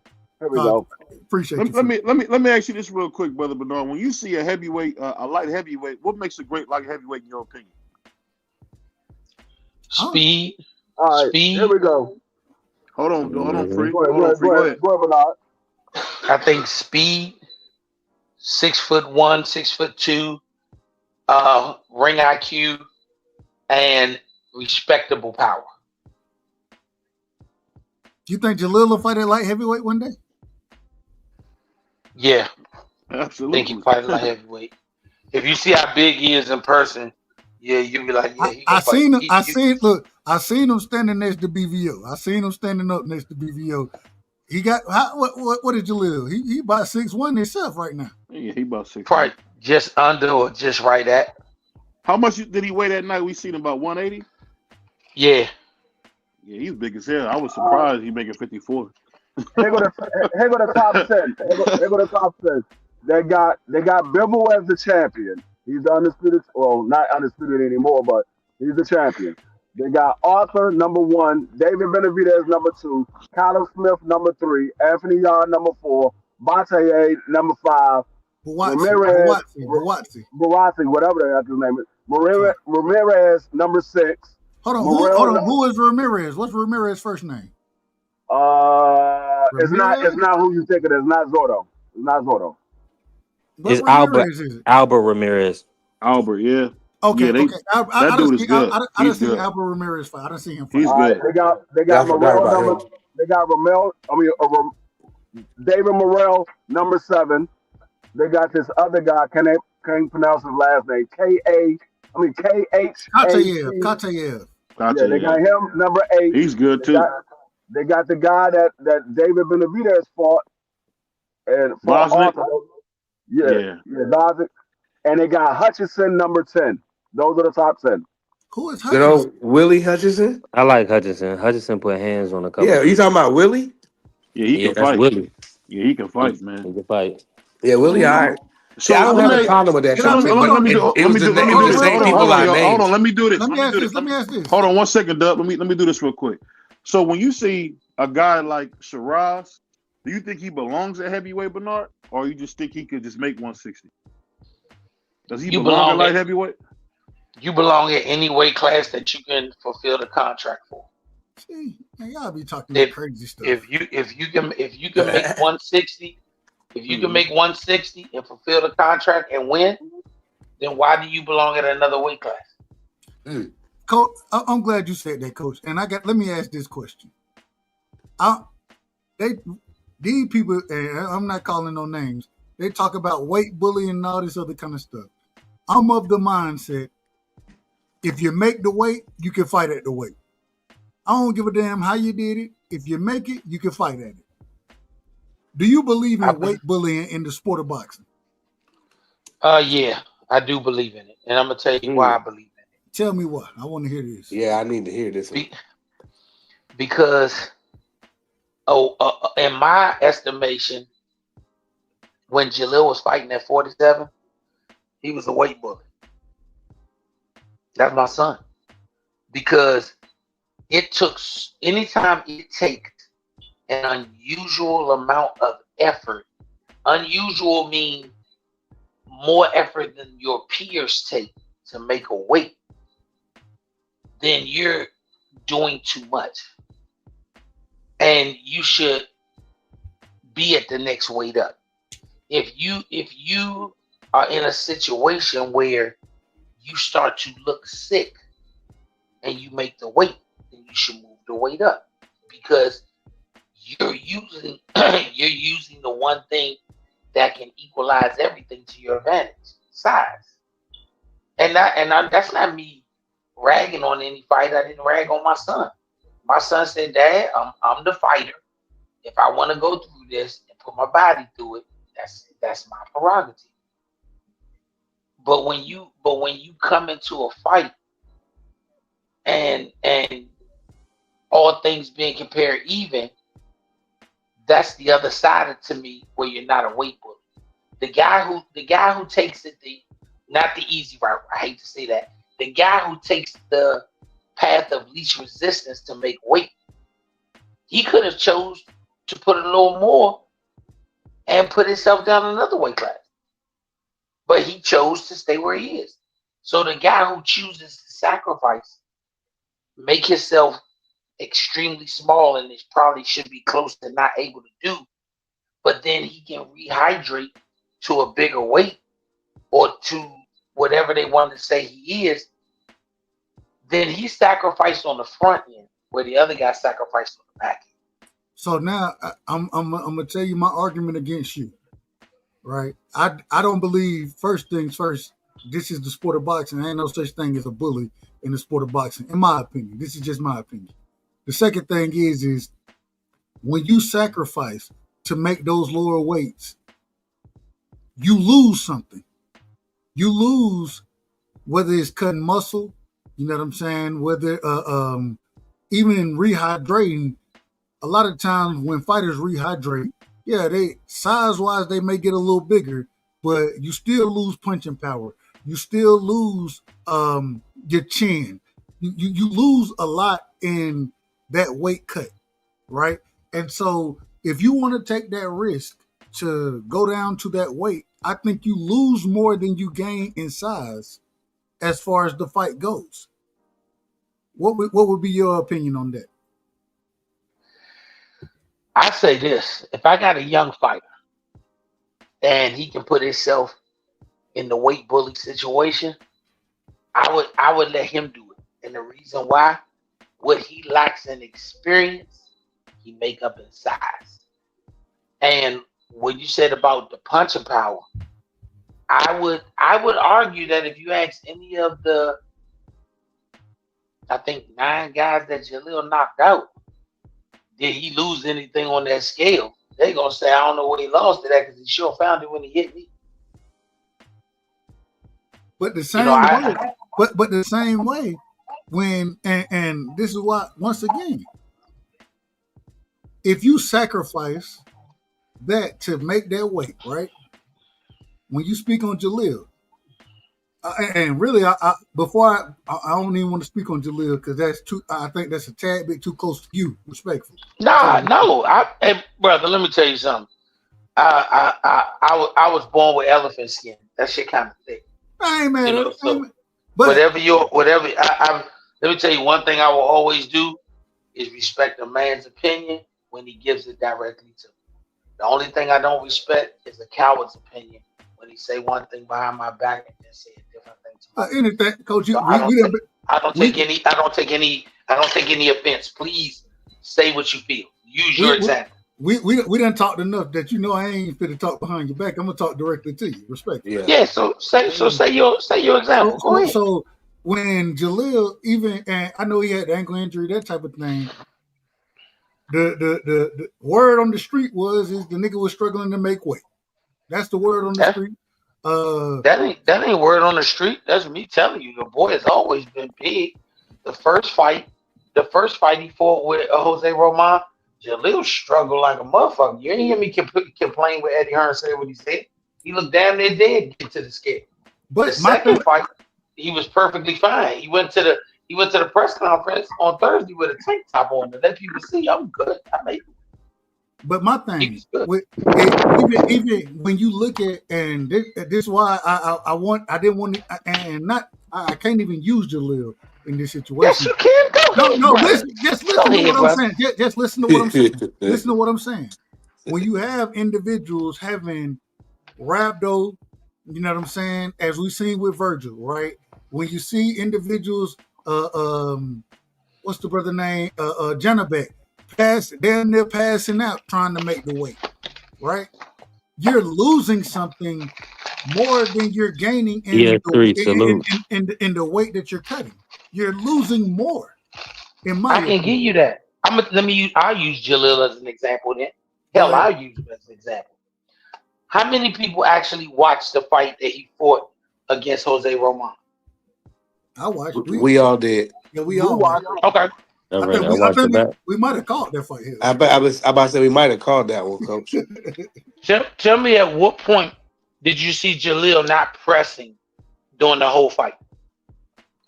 He came forward in the fight. He always come forward in the fight. Matter of fact, we did call that fight. We did call it. Mm-hmm. Okay. He always, that's how you fight. I'm telling you myself. The nigga was damn near dead when he was trying to get on the scale. So he was The nigga, I'm this not me saying somebody else said it. I'm telling you out my mouth. The nigga was damn near dead when he got on the scale. But once he made the 47, this is what I'm saying. Once he made the 47, we know how to rehydrate him. So when he fought the way he fought. You think he was at 100%? You think he was at 100% in that fight? I don't think anybody's at 100% in no fight. Mm. They lie to you. You go through a 9-week training camp.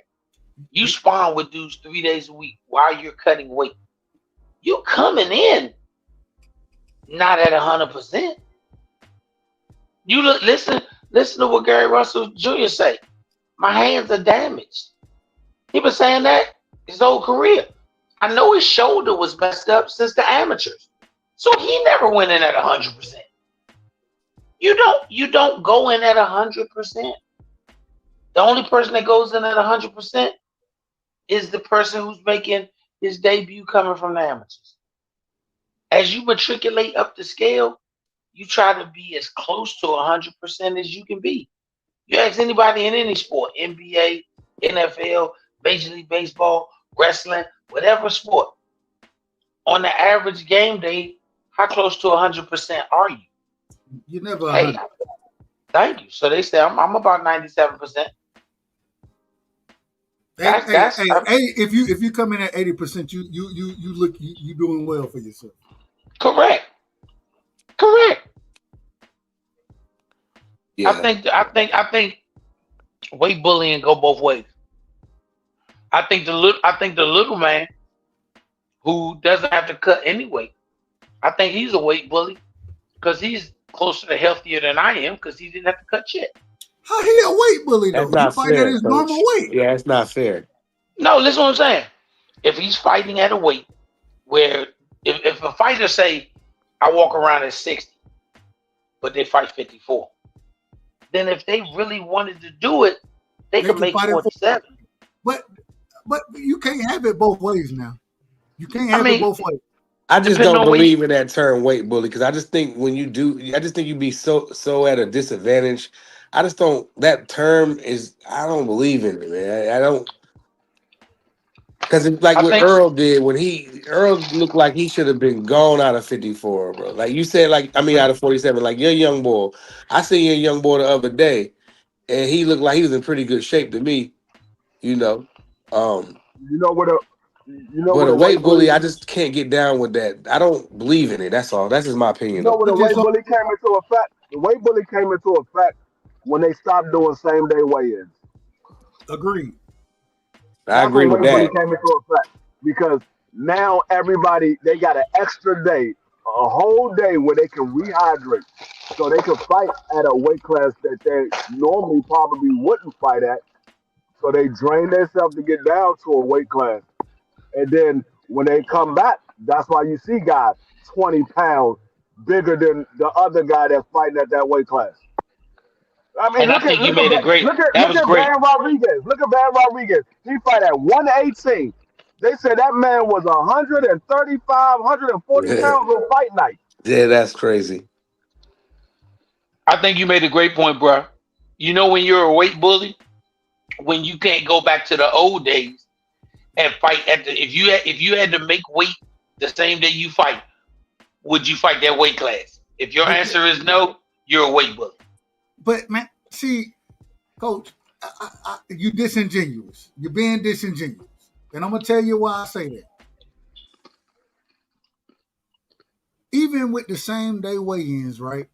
The reason they stopped them is because the last thing that rehydrate again, it was for health purposes. Is the reason they stopped the same day weigh-ins, right? As well as hell, if a nigga pull out the fight for not being able to make the weight, the whole card gets screwed. Outside of that piece, but what the problem that I have is that so you're telling me, well, hell, all right, we're gonna cut this weight and we're gonna get down to 47. We're getting down to 47, but we coming back in the ring, and I don't even understand. You understand it way better than I ever understand it. How the hell you rehydrate 20 pounds in a day and a half? That's really what y'all have. Correct me if I'm wrong. Hey, bro, if I tell you them secrets, I got to kill you. Hey, I love my life. I love my life. So don't tell me a damn thing. Don't tell me that. But all I'm saying, you see where I'm going with it. And so Yeah. what all I'm saying is the whole weight bullying thing, I think you lose just as much. And even when you rehydrate, you're not rehydrating to your best self. None of these fighters are ever going to be at their best self, but you can't sit here and tell me that a nigga that's walking around close to his fight weight is weight bullying Yeah, anything. that don't You believe can't that. tell me that. He's Yeah, not weight bullying nothing. you're doing it right. If that's the case, He fighting. Floyd weight bullied his whole career. Did Floyd have rehydration clauses in any of his fights? I'm sure he has. Yes. Yeah, positive. Yeah. That mean he thought weight bullying was real. Man, stop it. He only did that. How many times he did that? He did that with Canelo. We had the Canelo's a 10-pound big young boy. rehydration.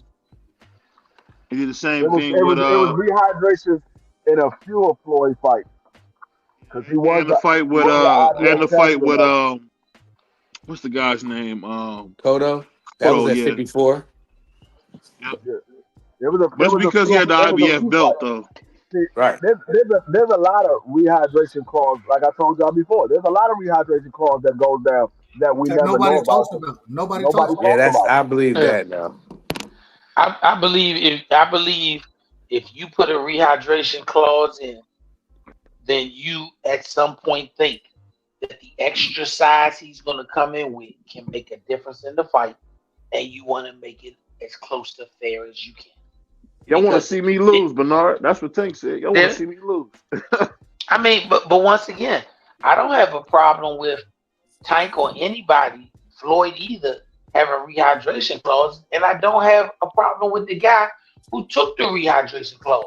Just like I don't let him use that as an excuse. You got paid. You got paid. You knew there was money involved, so you chose to do it. So let me That ask is this. exactly That's how I what feel Mario about it. Barrio. Oh, And let that's me what ask you Mario this Barrio then. said.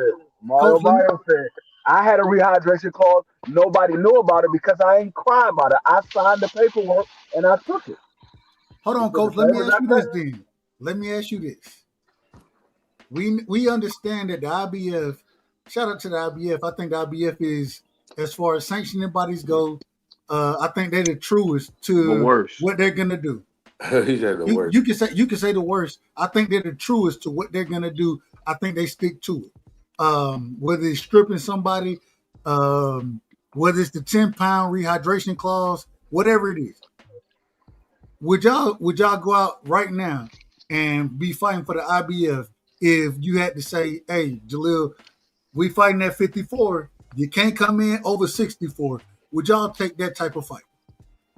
Hell no. No. Right, that's Hell crazy no. work. That's crazy. Hell no. Now I know my son. I'm gonna be honest with you. I wouldn't put him under that gun because realistically, 3 hours after he get off the scale, he's already eclipsed 10 pounds. Say it again. 3 hours after he steps off the scale, he's already eclipsed 10 pounds. What the hell y'all doing to get 10 pounds in 3 hours? They just getting to the weight, man, and Hey, going no, away from it. see, the thing is, Dub, you got to remember, he's 22 years old. I Yeah, know exactly what me Brother too. Bernard is talking about because when I was 21, 22, I can lose 5 pounds and put that 5 pounds right back on No in a problem. heartbeat Yeah. with no problem. I know exactly what Coach is talking And that's about not because my trying. son is the same age as Jaleel. My son is 12. I was telling your son that the other day. And my son is almost 300 pounds. And he is just a big, like, it. When I used to have to play, he couldn't play football because he was too big. They tried to make him cut weight. And when he make the weight, like you said, by the time he come off that scale, when he walk on that field, he didn't gain like it was crazy because they would weigh him after the game, and when they weighed him after the game, he was like 10 to 15 pounds heavier. It was crazy. Man, if you weigh your son first thing in the morning after you take a piss and the shit, then weigh him after lunch, he's a It's over. totally different person. It's Yeah, over. He's a totally exactly, different person. exactly. Totally different person. Facts. I, I know I for already know my body used experience. to do that on a regular. I would wake up, I'd be 160 pounds. By 3 o'clock that afternoon, I'm like 170. It's crazy. And I'm looking like how you do that, son? He don't know what I'm talking about. Like what? Man, y'all know it's so crazy that y'all said when I was weighing myself playing basketball, I couldn't gain weight to save my life. Me neither, Doug. That was I my couldn't gain weight downfall. to save my life. That was my And, downfall. and once again, growth and shrinkage is a luxury that everybody don't have. Mm, That's a yeah. luxury everybody don't have. Being able to grow and being able to shrink. Then That how you? that's that's Last question. Then I'm gonna let y'all rock. But how you gonna call an individual that's fighting at their weight class that ain't looking to take that advantage and they saying hell, I walk around close to this weight right here. I might gotta knock 5, 10, 15 pounds off, whatever. But I walk around really close to this weight right here. I'm gonna say 30 pounds. 130. I walk around really close. I walk around at 140, but it ain't that for me to take them 10 pounds off. How is that weight bullying? the reason it's weight bullying is the same reason why we marvel at Bud Crawford going up basically from 47 to 68 because no other fighter is gonna do it. It doesn't make logical sense. That's just simple. If Jalil been in camp with some light heavyweights, he been in camp with some cruiserweights. Did he do good? Yeah. Did he do great in some situations? Yeah. But that don't mean we gonna be a light heavyweight or cruiserweight in our next fight. It don't make sense. We giving up too much. How you giving up too much if you made the weight on the scale? Because at the end of the day, I know if that guy coming in, he's 215, 220, then we at a complete disadvantage. But if I'm walking around at 40 to make 30, right? The other individual, they might be walking around at 50, cutting down to 30. Where's your How, sweet how, spot? how am Where's I? your sweet spot? But what you said, coach, is those guys that are fighting around their weight class. You said that's weight bullying. Where is their sweet spot? Let me tell you, if a fighter walk around at 200 pounds and he fight at 168, his sweet spot might be 180. He might stop sparring once he drops below 180 because his ideal performance weight is 180. So after he stops sparring, he's just taking the rest of that weight off just to make the weight for the fight. Remember this. This is what I will say. Whether you agree with weight bullying or not agree with weight bullying, that's not the conversation.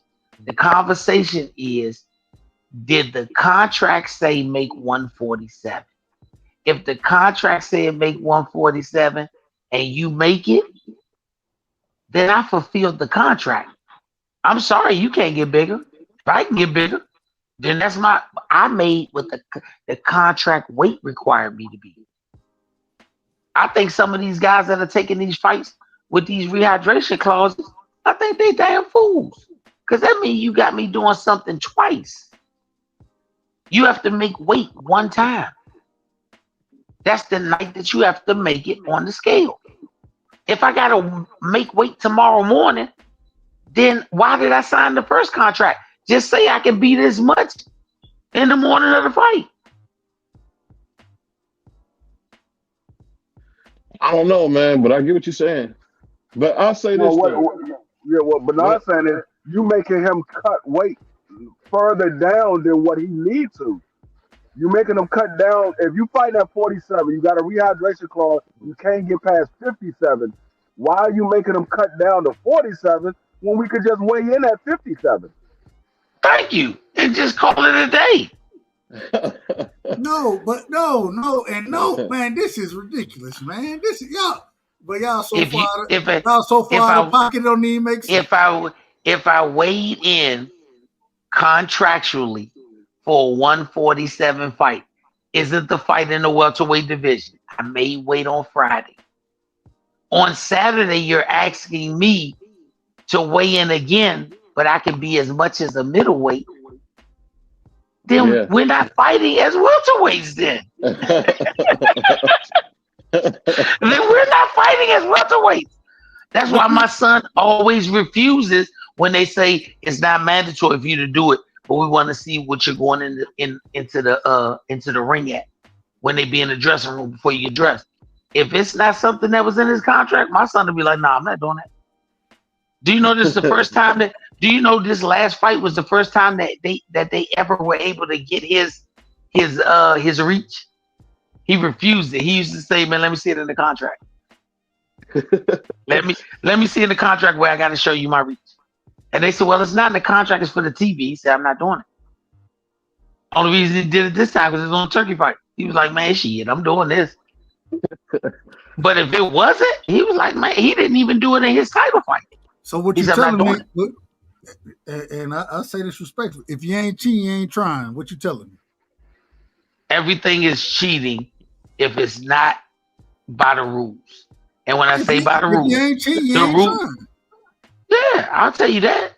Because if you said 147 is the weight class that I'm supposed to fight at, and then they define, no, this is what the contract weight is, then that means somebody was smart enough to say, after I make that shit, I'm going to go eat, drink, and be married. That was a form of cheating at one point. I mean, but you can't come in like a Lou Ferrigno and the Hulk after you just Why made can't weight. you? Why can't you? Why can't you? After you weigh Why in, can't there's you? no limit that you can blow up to. If you remember when Jaleel fought on the Rolly versus Tank card, and what's my man name? He got the podcast. Andre Ward. No, basketball player. I don't know how I'm blanking on his name right now. He used to play with the Spurs. I got you. Shout out to my brother. Oh, Steven Jackson. Steven Jackson. Oh, with all the smoke, him and Matt Barnes. Yeah, Steven Jackson. You can go look at it. It's on the video on YouTube. Steven Jackson said on fight night, he said there is no way in hell that's the same motherfucker that stepped on the scale. He said there's no way in hell. He came in the back after the fight. That's how him and Jaleel got real tight. He said, "Shorty, where's your twin? The skinny nigga." He said, "What you talking about?" He said, "That nigga that stepped on the scale ain't you." And he said, "If it is, I don't know how you did it." Yeah, that's he a professional why, athlete. He noticed it. Yeah, that's why these dudes be making certain guys who have a reputation for being able to rehydrate you properly. Those guys are worth their weight in gold. So why can't you use an IV? Hold on, Doug. Why can't you use an IV? Now you gotta get permission for that shit. You gotta get permission for that shit. Even in states where they let you do it. My son just ain't fucking with no needle. Shorty, it's like, no indeedy. Nah. He said, if I can't put it back in naturally, I ain't putting no needle in me unnecessarily. So what are you hold, doing to rehydrate hold him? on. That's my question. What you doing to rehydrate Well, he's him? not gonna tell us. If I tell you, I got We to don't kill want to you. die. We Oh, don't want to okay. die, bro. We don't want to Okay, die. I got We you. don't want to die. I got you. I gotta ask this though. That's So, easy though, BBO. but I gotta ask this question. So you telling me, and this is what I'm getting from this conversation. Correct me if I'm wrong. Niggas that fight for the IBF championship, man, these are the best guys. And the reason they're the best guys is because they're fighting closer to their weight classes. They're able to take that 10-pound rehydration clause, and because that's what the IBF champion is, especially if you're not unified. Well, if you're unified, then the IBF clause kind of go out the window. But with you not being unified, the IBF say you got 10 pounds. Yeah. Y'all You the ducking. best. You the best. You the best. You the best if you win the IBF. That's what you saying. Yeah, 100%. You ain't hear me say nothing different. Amazing. I ain't got no problem with that. You heard me say we wasn't gonna be able to do it. Now You heard me say it. You said it. If we took an IBF fight, it would only be if it's a $20 million fight. Cause we might lose the belt on the scale, but we gonna win at the bank.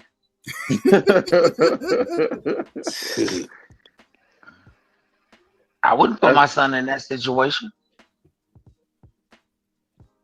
I plead. Hey! I plead the fifth for the rest of the night. I plead the fifth. Nah, coach, don't do that to me. Let me tell you. Let me give you this caveat. Since you plead the fifth, I do not like putting stress on young men, fatherless men, and non-mortgage paying motherfuckers when it comes to doing something that people who have children, mortgage, and wives don't have a choice but to do.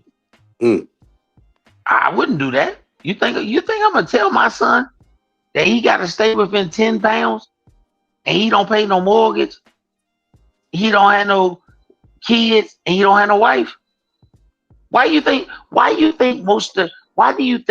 that every year we have a draft in the NBA and the NFL, but 75% of those guys never see an NBA roster? Because they don't have mortgage, they don't have child support, they don't have the ex-wife, they don't have a current wife, they have nothing to get up for in the morning except for the love of the game. So if his toe hurt, he not playing.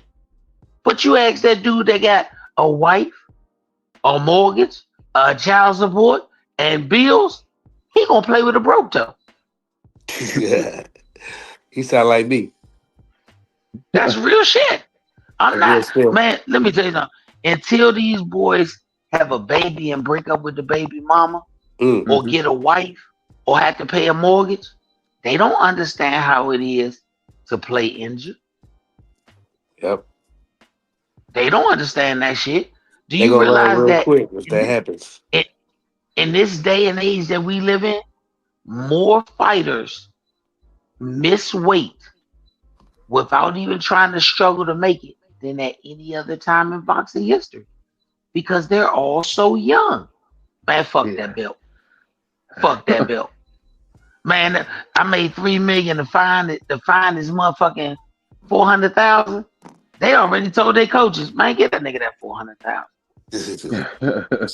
You got a nigga that got 2 ex-wives, 3 baby mamas, and 5 mortgages. Whoa. Shit.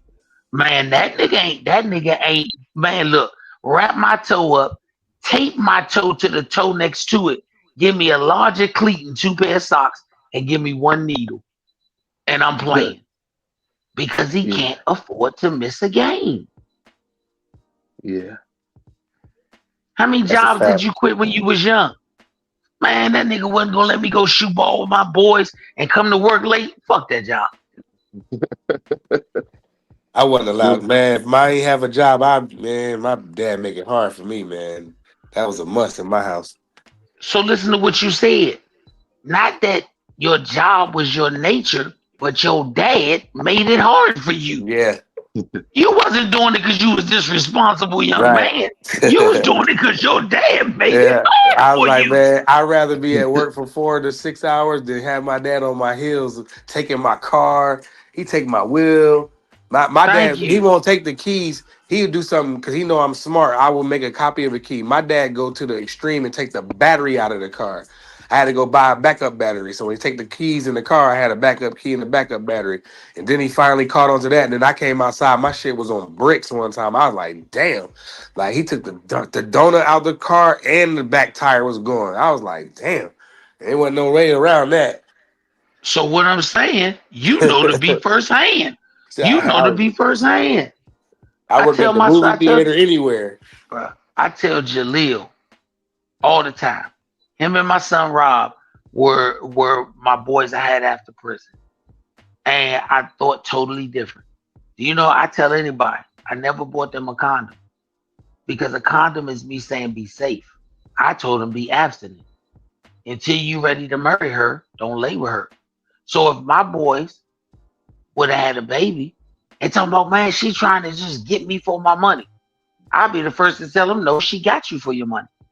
And you're going to pay it every month on time because you're not going to fuck up a name that took my grandfather many years to make because you want to be the guy that say that ain't my baby, or you want to be the guy that I pay the child support but I won't see the baby. No, that's not happening.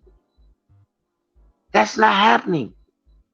You're gonna man up and do it the right way because my name and my family name mean more, especially when I told you don't do this.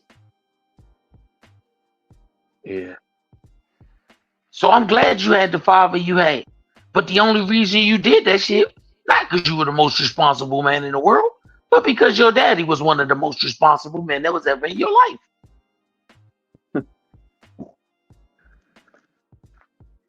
That's a good point. Yeah. Good point. So why would I ask a 22-year-old to make a weight and then make it again the next morning? Because that's what you're in essence saying. Well, we don't have to go that route. Yeah. These dudes is comfortable quitting on the stool because they know they can get another fight. 30 years ago, you quit on the stool, you was done. Yeah. When Durant did no mas, that was the end. Nowadays, they would have been like, hey, I was going through something and I got myself together. And if you popular enough, you running it back. You like the man said on Pineapple Express, man. My cat just died. I'm going through a lot. Yeah. And once again, 30 years ago, them dudes was fighters. Them dudes was fighters 30 years ago. The guys nowadays are boxers. I know of Them a dudes guy, 30 years man. ago fighters. It's his grandma's Yeah, funeral it's to a play in a difference. football game. I mean, that brother played in the NFL for 10 years, but just to think somebody missed his grandma's funeral, man, to play in a game. He messed it up. What you mean he No, messed he it up? no, he missed his grandma's funeral. He missed it. He Some missed it. people don't Was be it close with their peoples like that. You feel me? No, you're not listening. He didn't want to miss it. The coach told him if you miss it, you off the team. so he did want to miss it?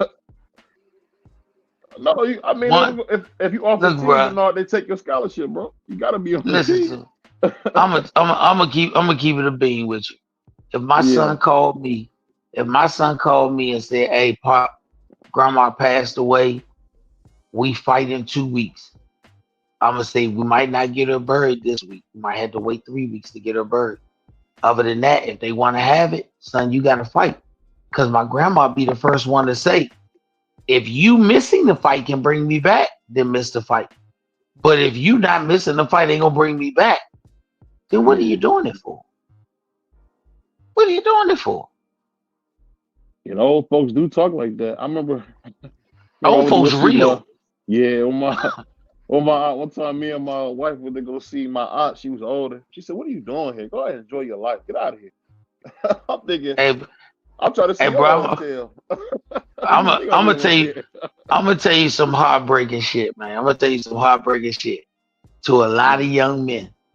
When your grandma say, sell the house, when your grandma say, I'm leaving you this money, enjoy your life with it. When she say do that stuff, Yeah. especially if she one of the grandmas from like my age going backwards, like my grandma's 94. Mm-hmm. If she said that, you don't know if she had to fuck, suck, and swallow to get that goddamn house. You don't know.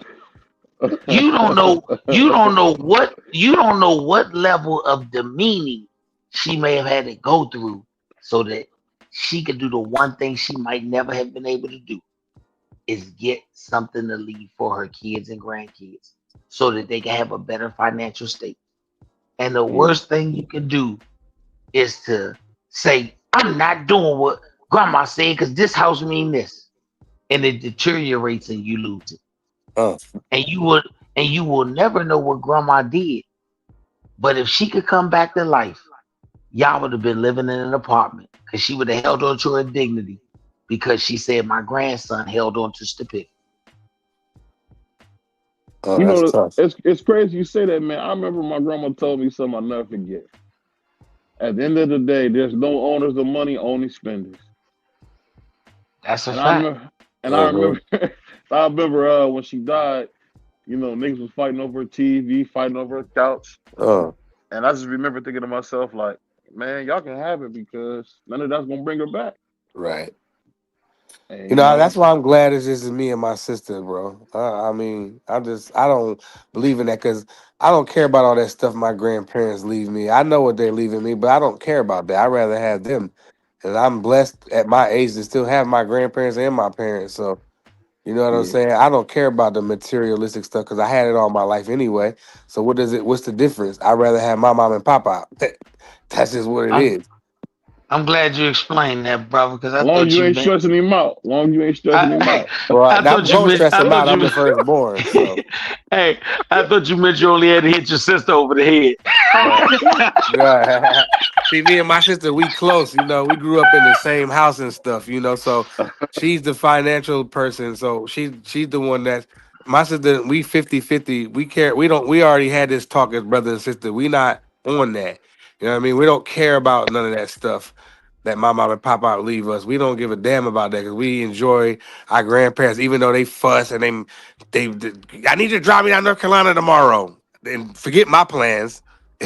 You know what I'm saying? Whatever. You know, so all that's it's all good. You know, I'd rather them be fussing at me and being the way they be than not have them and just say, "Oh, I got this big giant house that they left me." Man, f that Yeah, house. you right. I You had right, that. man. I had that shit didn't mean nothing to me. It was nothing. You know what My I'm? grandma 95 and she still get Man, I around hope my well. She get grandma get there, advice. man. She 80, man. I hope my grandma. That would be a blessing if I could have her to 95. You blessed, bro. Man, my grandmama still live by herself. Man, they so 95 stubborn, years bro. old. She's on, still on she's everything I love. My grandmother, Stubborn. shout out to Big Mom. Big Mom, she gone now. That's the only funeral I ever been to in my life. Right, I'd never go to another funeral. Me personally, I'd never go to another one. Can't say never. Nah, I'm saying never. I But would I never feel go. you though. No, no, no. I'm telling you, I will never. I done told my grandma, my mama, man, my dad, any man, nigga, if y'all die, I'm not going to your funeral. I'm not gonna be there. You You know know what I'm I that can saying? that you scratch funny you you off the said guest that. My list. Yeah, grandparents don't you want funerals. They you a But want but selfish but but nigga, dog. they want to be they want to it be ain't. they No, no. want to have a I little wanna. small service. I always tell you. I want to remember you how I knew you. I don't want to, man. When I went to Big Mom funeral, nigga, I looked at a person in a casket that I ain't never seen before. They done fixed up and all this makeup and all this other kind of. I ain't know Yeah, who this person she pretty was. much in a jewelry box, man. That's kind of I how I ain't, go. Yeah. and get what I said after that day. I was like, bro, I'd never go to. And I was probably what? I was in the 8th grade at the time. Well, excuse me, I was in 8th grade going to 9th grade. I was like, I'd Are never you go was to in, you was another in funeral. Georgia? Yeah, in You was Georgia. in Georgia? Yeah, I'll yeah, give Oh, you so that. you was in your senior year of school. yeah. Nah. Hey. I made it all the way through. I'll say this though. I can say this. Let me. You that let me know, man. You wasn't married when that happened, because man, you know how many times I want to go see somebody pass away. My wife told me going to see the nigga. Let's go. No, I'm not. I'm not. I understand what he's saying because my wife respect my wishes. I ain't messing around. I remember everybody. I remember everybody how I knew them before they passed away. That's what I want. You know what I'm saying? I don't want to see you. I literally, I grew up with Big Mom. None of my cousins got to grow up with Big Mom like I did. I grew up with Big Mom. When I you better not say that around your cousins and them. I heard you say that. I heard you say that 100 times. Y'all might be fighting. One of them gonna say, "Man, you ain't." One of them gonna say, "Man, you ain't having no more than me." Y'all gonna be rumbling. Them niggas know just like I know. They didn't grow up in the same house with Big Mom. Nigga, I did. I grew up there. That's where I grew up. He holding that joint too. He holding that joint. I did. They know it. They know it, nigga. It's the truth. They know it's the truth. Hell, only time they came around during the summer. And even when they came around during the summer, guess what? I had to be the one to keep their ass in order because I knew what Big One order was. And we can't get our ass whooped for over doing this shit, bro. We not finna do this. Why? I got you because my grandma like that too. So I understand that because I grew up with my grandma, so I feel what you're saying. She'll look at you and be like, you know better. I hated to hear that. And get what? You get it worse than anybody else because you was the one who knew. You knew. Hey, they might get a little pass out there. They might get a little pass. But you knew. I'm going to pick the switches. I'm the one who picking the switches out here. So nah, nigga, we're not doing none of this because I know what goes on around here. You don't know what goes around. You don't know what goes on. My grandma ain't tear me up, bro. She ain't tear me up. Man. Let me say this. I remember, man, my cousin Brandon grew up. We grew up with my grandma. Our mom and dad were young. And as my dad said, that's back in his kazoo days. One thing I tell you about Big Phoebe, yo, man. You talking about a nigga that's real. That brother real as the $2 bill, man. I remember one time we was me and my daughter was looking at something and they had the kazoos and he told her granddad used to be Miles Davis. You're a damn fool. BVO is crazy. He is a damn fool. This nigga never be a comedian because he laughing and ain't he told us the whole joke. we still waiting for the punchline. Yeah, he's not laughing. Nigga said he was Miles Davis. You know, I don't know if y'all know what a kazoo is, but it looked like that stem. A harmonica, nigga. Yeah, it looked like that. No, it's not a harmonica, nigga. It got like a little area for. I don't want to get too vulgar on here, but basically to get you beamed up. And when my dad seen them kazoos, man, he always say he was the kazoo master. That's crazy. But I'll say this: the cool thing about it, man, is when you think about, you know, especially when you talk about your parents and stuff, you never realize they preparing you for their death. And I never forget, like, you know, my grandma would always tell me what her stuff is. Something happened to me, these papers are in the drawer, these papers are here, this is there, and it's like, dang. And at some point, we got to do that for our own children, man. Prepare them for us not being here. You know? Yeah. It's amazing, man. But yeah, it is. But everybody on this call. Brother B's grams, man. I want my grams to be like your grams, man. Bless her heart, all y'all on this call, and I don't discount myself. All y'all suckers. Y'all ain't prepared. Y'all ain't preparing nobody for shit. I ain't prepared for none of that. We done made these kids so goddamn weak, it don't make sense. Them kids gonna jump in the coffin with your ass. Man. Them motherfuckers ain't prepared for this shit. We came up from the last generation that was really prepared for that shit. This next generation, shit. They gonna fall out in the hospital. Hold on, B. Who you telling? B. This is a true story. This happened. So I gotta go. My mama. I gotta go install a microwave, right? Oh, you still doing that? Hold on, wait a minute. I gotta tell you. I'm telling this story. I gotta go install a microwave. A week ago, she ordered it get there. All right, I go install it. Some type of way she talking about the damn door too loose. So I gotta go uninstall the motherfucker so she can take it back and get another one. The next one came in today, right? I'm like, all right, I got my son, 10 years old. I'm like, hey, bro, I need you to sit up under here and push this motherfucker up while I screw it in. Man, this nigga was so soft doing that shit, man. I was like, man, all right, bro, go on.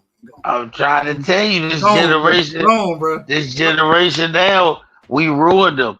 And I'm gonna tell you who ruined them. Daddies ruined them. Mamas didn't ruin them. Mamas are tough as a center block on these boys. We too But easy. these daddies, what? We too easy. Negro, please. We done ruined these niggas. Not man. me. I don't play that. My son, he know how to change a tire. He can drive himself to North Carolina if he need to. He's rich. No, he not. He's poor. That's the problem. And he lay around.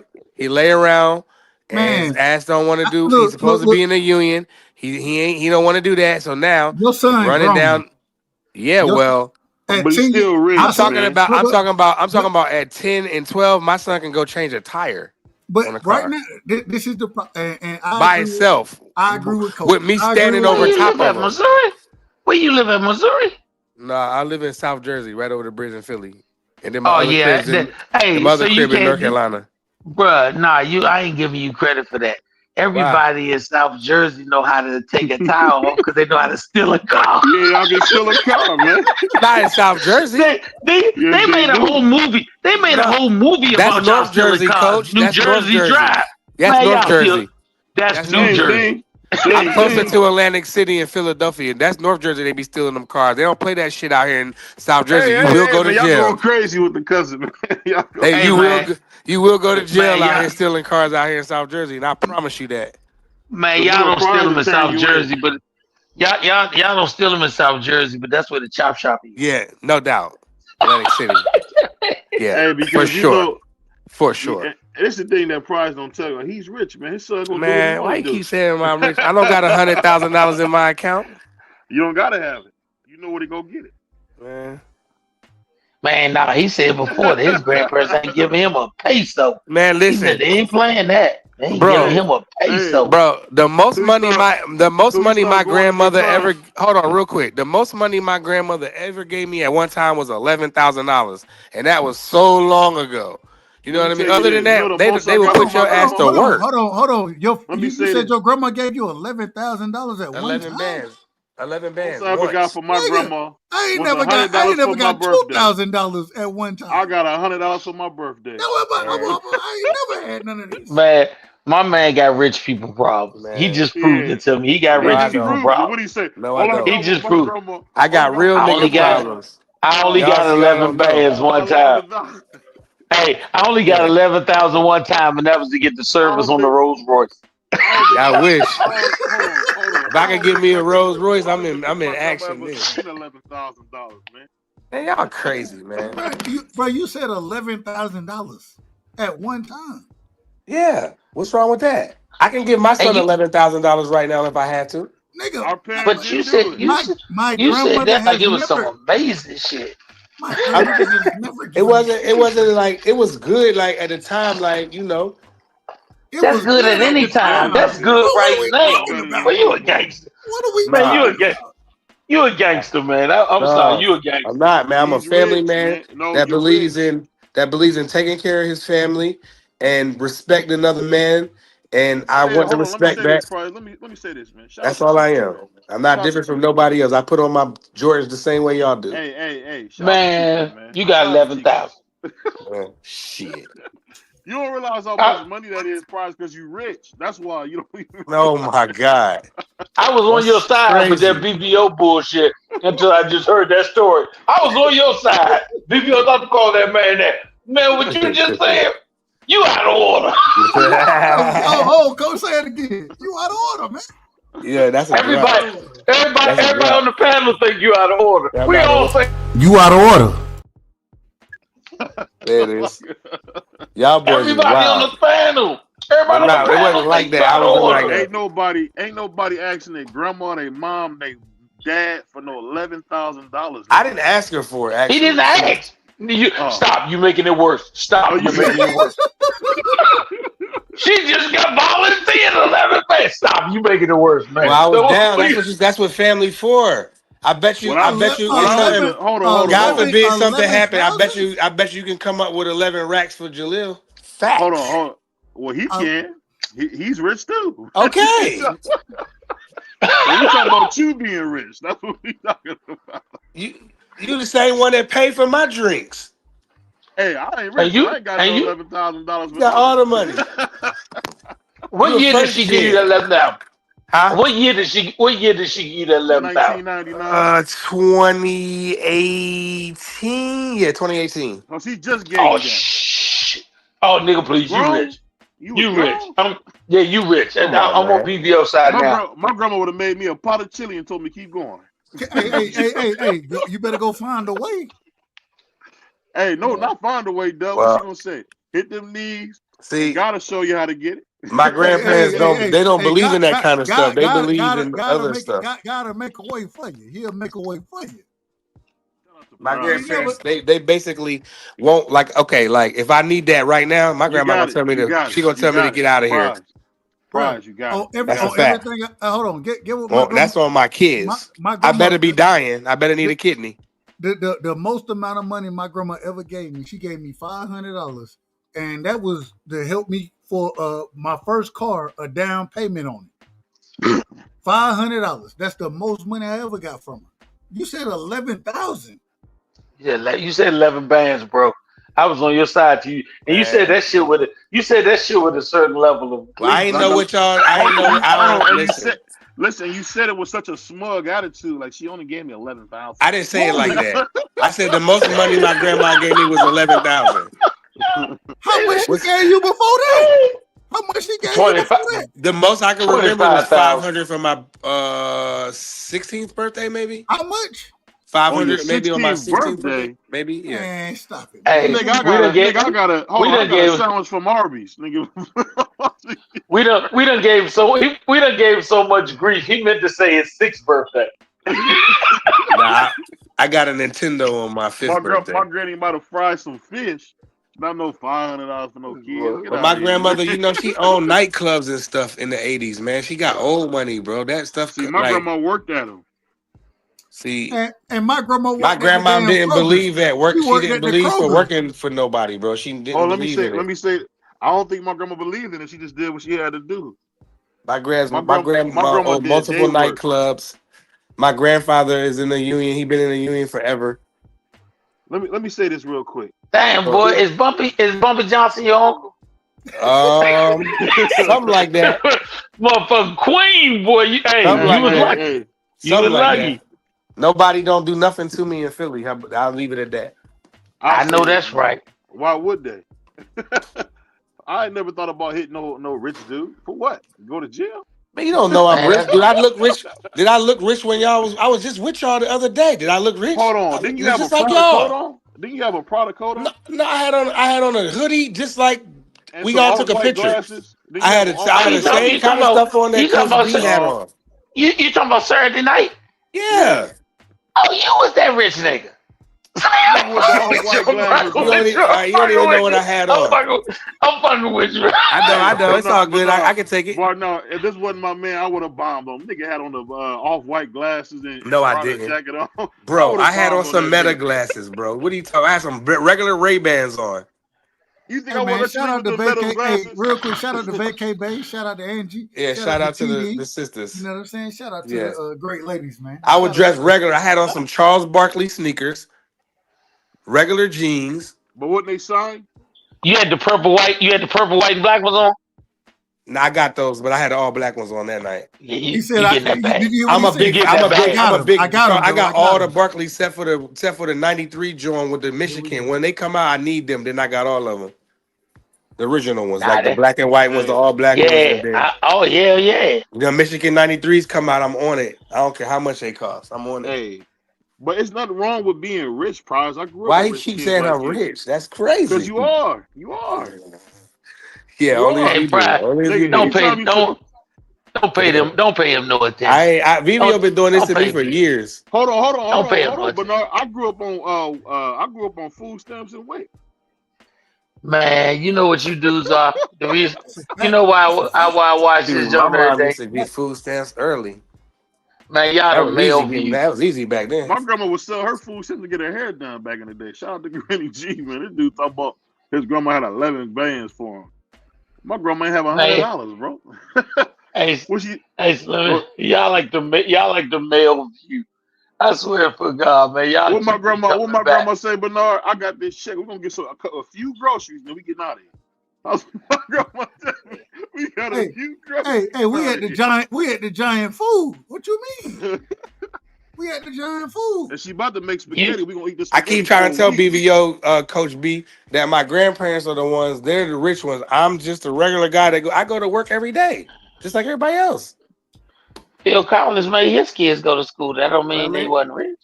That's true, but I still have responsibility because my grandparents, like I Nah, I'm said. fucking around with you. Nah, I know They it's all raised you good. right. I'm just trying to get y'all to know me.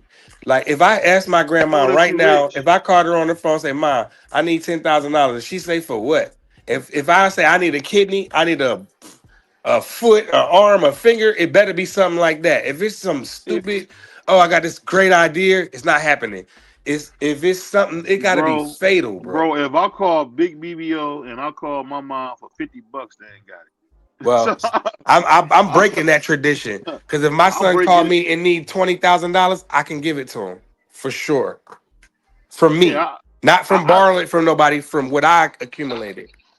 Yeah, I feel you on that shit. That's the difference. That's a good point. I'm gonna tell you something real. Other than my grandparents, I'm the only person in my family that got married young. You know, I'm 35 and been married 11 years. How many people can say that? Yeah, you nice. I get what you saying. Yeah, that's some hell of a shit there. I can't do that. I respect that. Me too. Nah, I respect that because once again, me and my wife been together a long time. But when you think about it, young people nowadays, they not lasting, they not sticking. So to respect a young person for being married 11 years and shit, that means BBO and his wife, they got married shit as soon as they got to the legal age. They got to be 21 and they married. I respect so that's that, a good bro. thing. And BBO wife mad cool. She wild cool too, bro. In person, like she's a great. Oh nah, man, I met her and I enjoyed her. Yeah, Hey, she's man, super fun to be around. And shout out to Miss BBO. She is cool. If she had a podcast that was on the same time as y'all, I'd join her. Yeah, me too. Me too, Coach. I join her. I'll be in her chat. Yeah, because I need a wrench so I can kick people out. Man, she's personable. She's down to earth. I told BVO, I said, man, your wife looks like the woman that you want to spend your life with because she went to an event and she didn't try and dress like she was goddamn any of that shit in it. Any of that shit in it. And she didn't embarrass him out and about, Nah. There's a couple other things that I know that she did because I actually chilled with them till like was like 4 or 5 in the morning. Yo, I'll say this. She real cool, real cool. I'll say this. When I met my wife, and she has the same name as my sister. Ironically, I like that. But let me say this. In order. She keep them in order. She do. Let me say this. I'm gonna tell you how powerful words are. I met my wife when I was 21. We've been together 14, married 11. I met her when I was 21. The thing that I could say, I used to always say, I want to clear Huxtable, I want to clear Huxtable. This is just something I just said. And before you knew it, BBO was old Bill, Heathcliff making jokes, having fun, and got old mean Claire. Your words are powerful, man. You can have what you want, man. I wanted to have something different because I grew up seeing dudes all the time. Oh, that's my dad, or that's my mom. Nobody had like the same mom and dad when I was growing up in my neighborhood. Everybody had, oh, that's my half brother. That's my half. You know what I mean? I never wanted that for myself, man. I just never wanted to be that. And I seen like I had my favorite uncle had 11 kids, and then my other uncle had 15. I was just thinking like, if I got 15 kids, I can't raise all them niggas and give them my time. I can't. And I had to make that decision early. No, I'm being honest. Not many people talk like this. I knew I couldn't do it. I know I couldn't do it. Nah, you got a good one, son. Yeah, for sure. You And got y'all make a good couple. Y'all look like y'all supposed to be together. Like I had mad fun. I wish I could have chilled longer, bro. But I understand. You know, you was on what type time you was on. You know what I'm saying? And if I knew what I, you know, what's funny, BVO? If I know what I know, I would have chilled the next day because my daughter was going somewhere and she wasn't even ready to get ready for me to late in the evening. I was thinking to I just like, damn, I should just chill with them. Well, I kicked it the whole time in the room, man. And I would have got your ass outside down Manhattan where you would have been lit. No, I had a ball. Shout out to Miss B. I had a ball, man. I kicked it in the room. Yeah, we gonna come out Cleveland and check you though, 100%. That's gonna go. That's the next move. Or I can get you to Atlantic City December the 6th. That'd be dope. Man, you go out to motherfucking Cleveland. Bring your DVD player with you. Damn, it's like that, Coach. I've never been out Cleveland before. Bring your DVD player with you, man. That's crazy. He gonna take you to the pizza spot and then back home. Ain't nothing out Cleveland since LeBron. When LeBron left, he took everything in Cleveland with him. He took the prostitutes. LeBron is so bad. He took the prostitutes. When he left, the prostitutes went with him. Like he took everything. Yeah, I don't want to go to a football game, but I definitely go to a basketball game though. Man, you go to a basketball game, they gonna be mad as shit, man. They be hooping though. Man, shit. The Cavs is good. LeBron took the soul from them people, man. LeBron took the soul from them people. LeBron gave them people. LeBron gave them something that they ain't had in years, and that's a championship. When the last time y'all had a championship? And then he left again. Doc and Moses and them. Then he left again. Yeah, Doc and Moses. We ain't getting chips since Doc and Moses around here. That don't count. Why don't you gotta think? I think it was the. Hey man, I'm out for the night, y'all.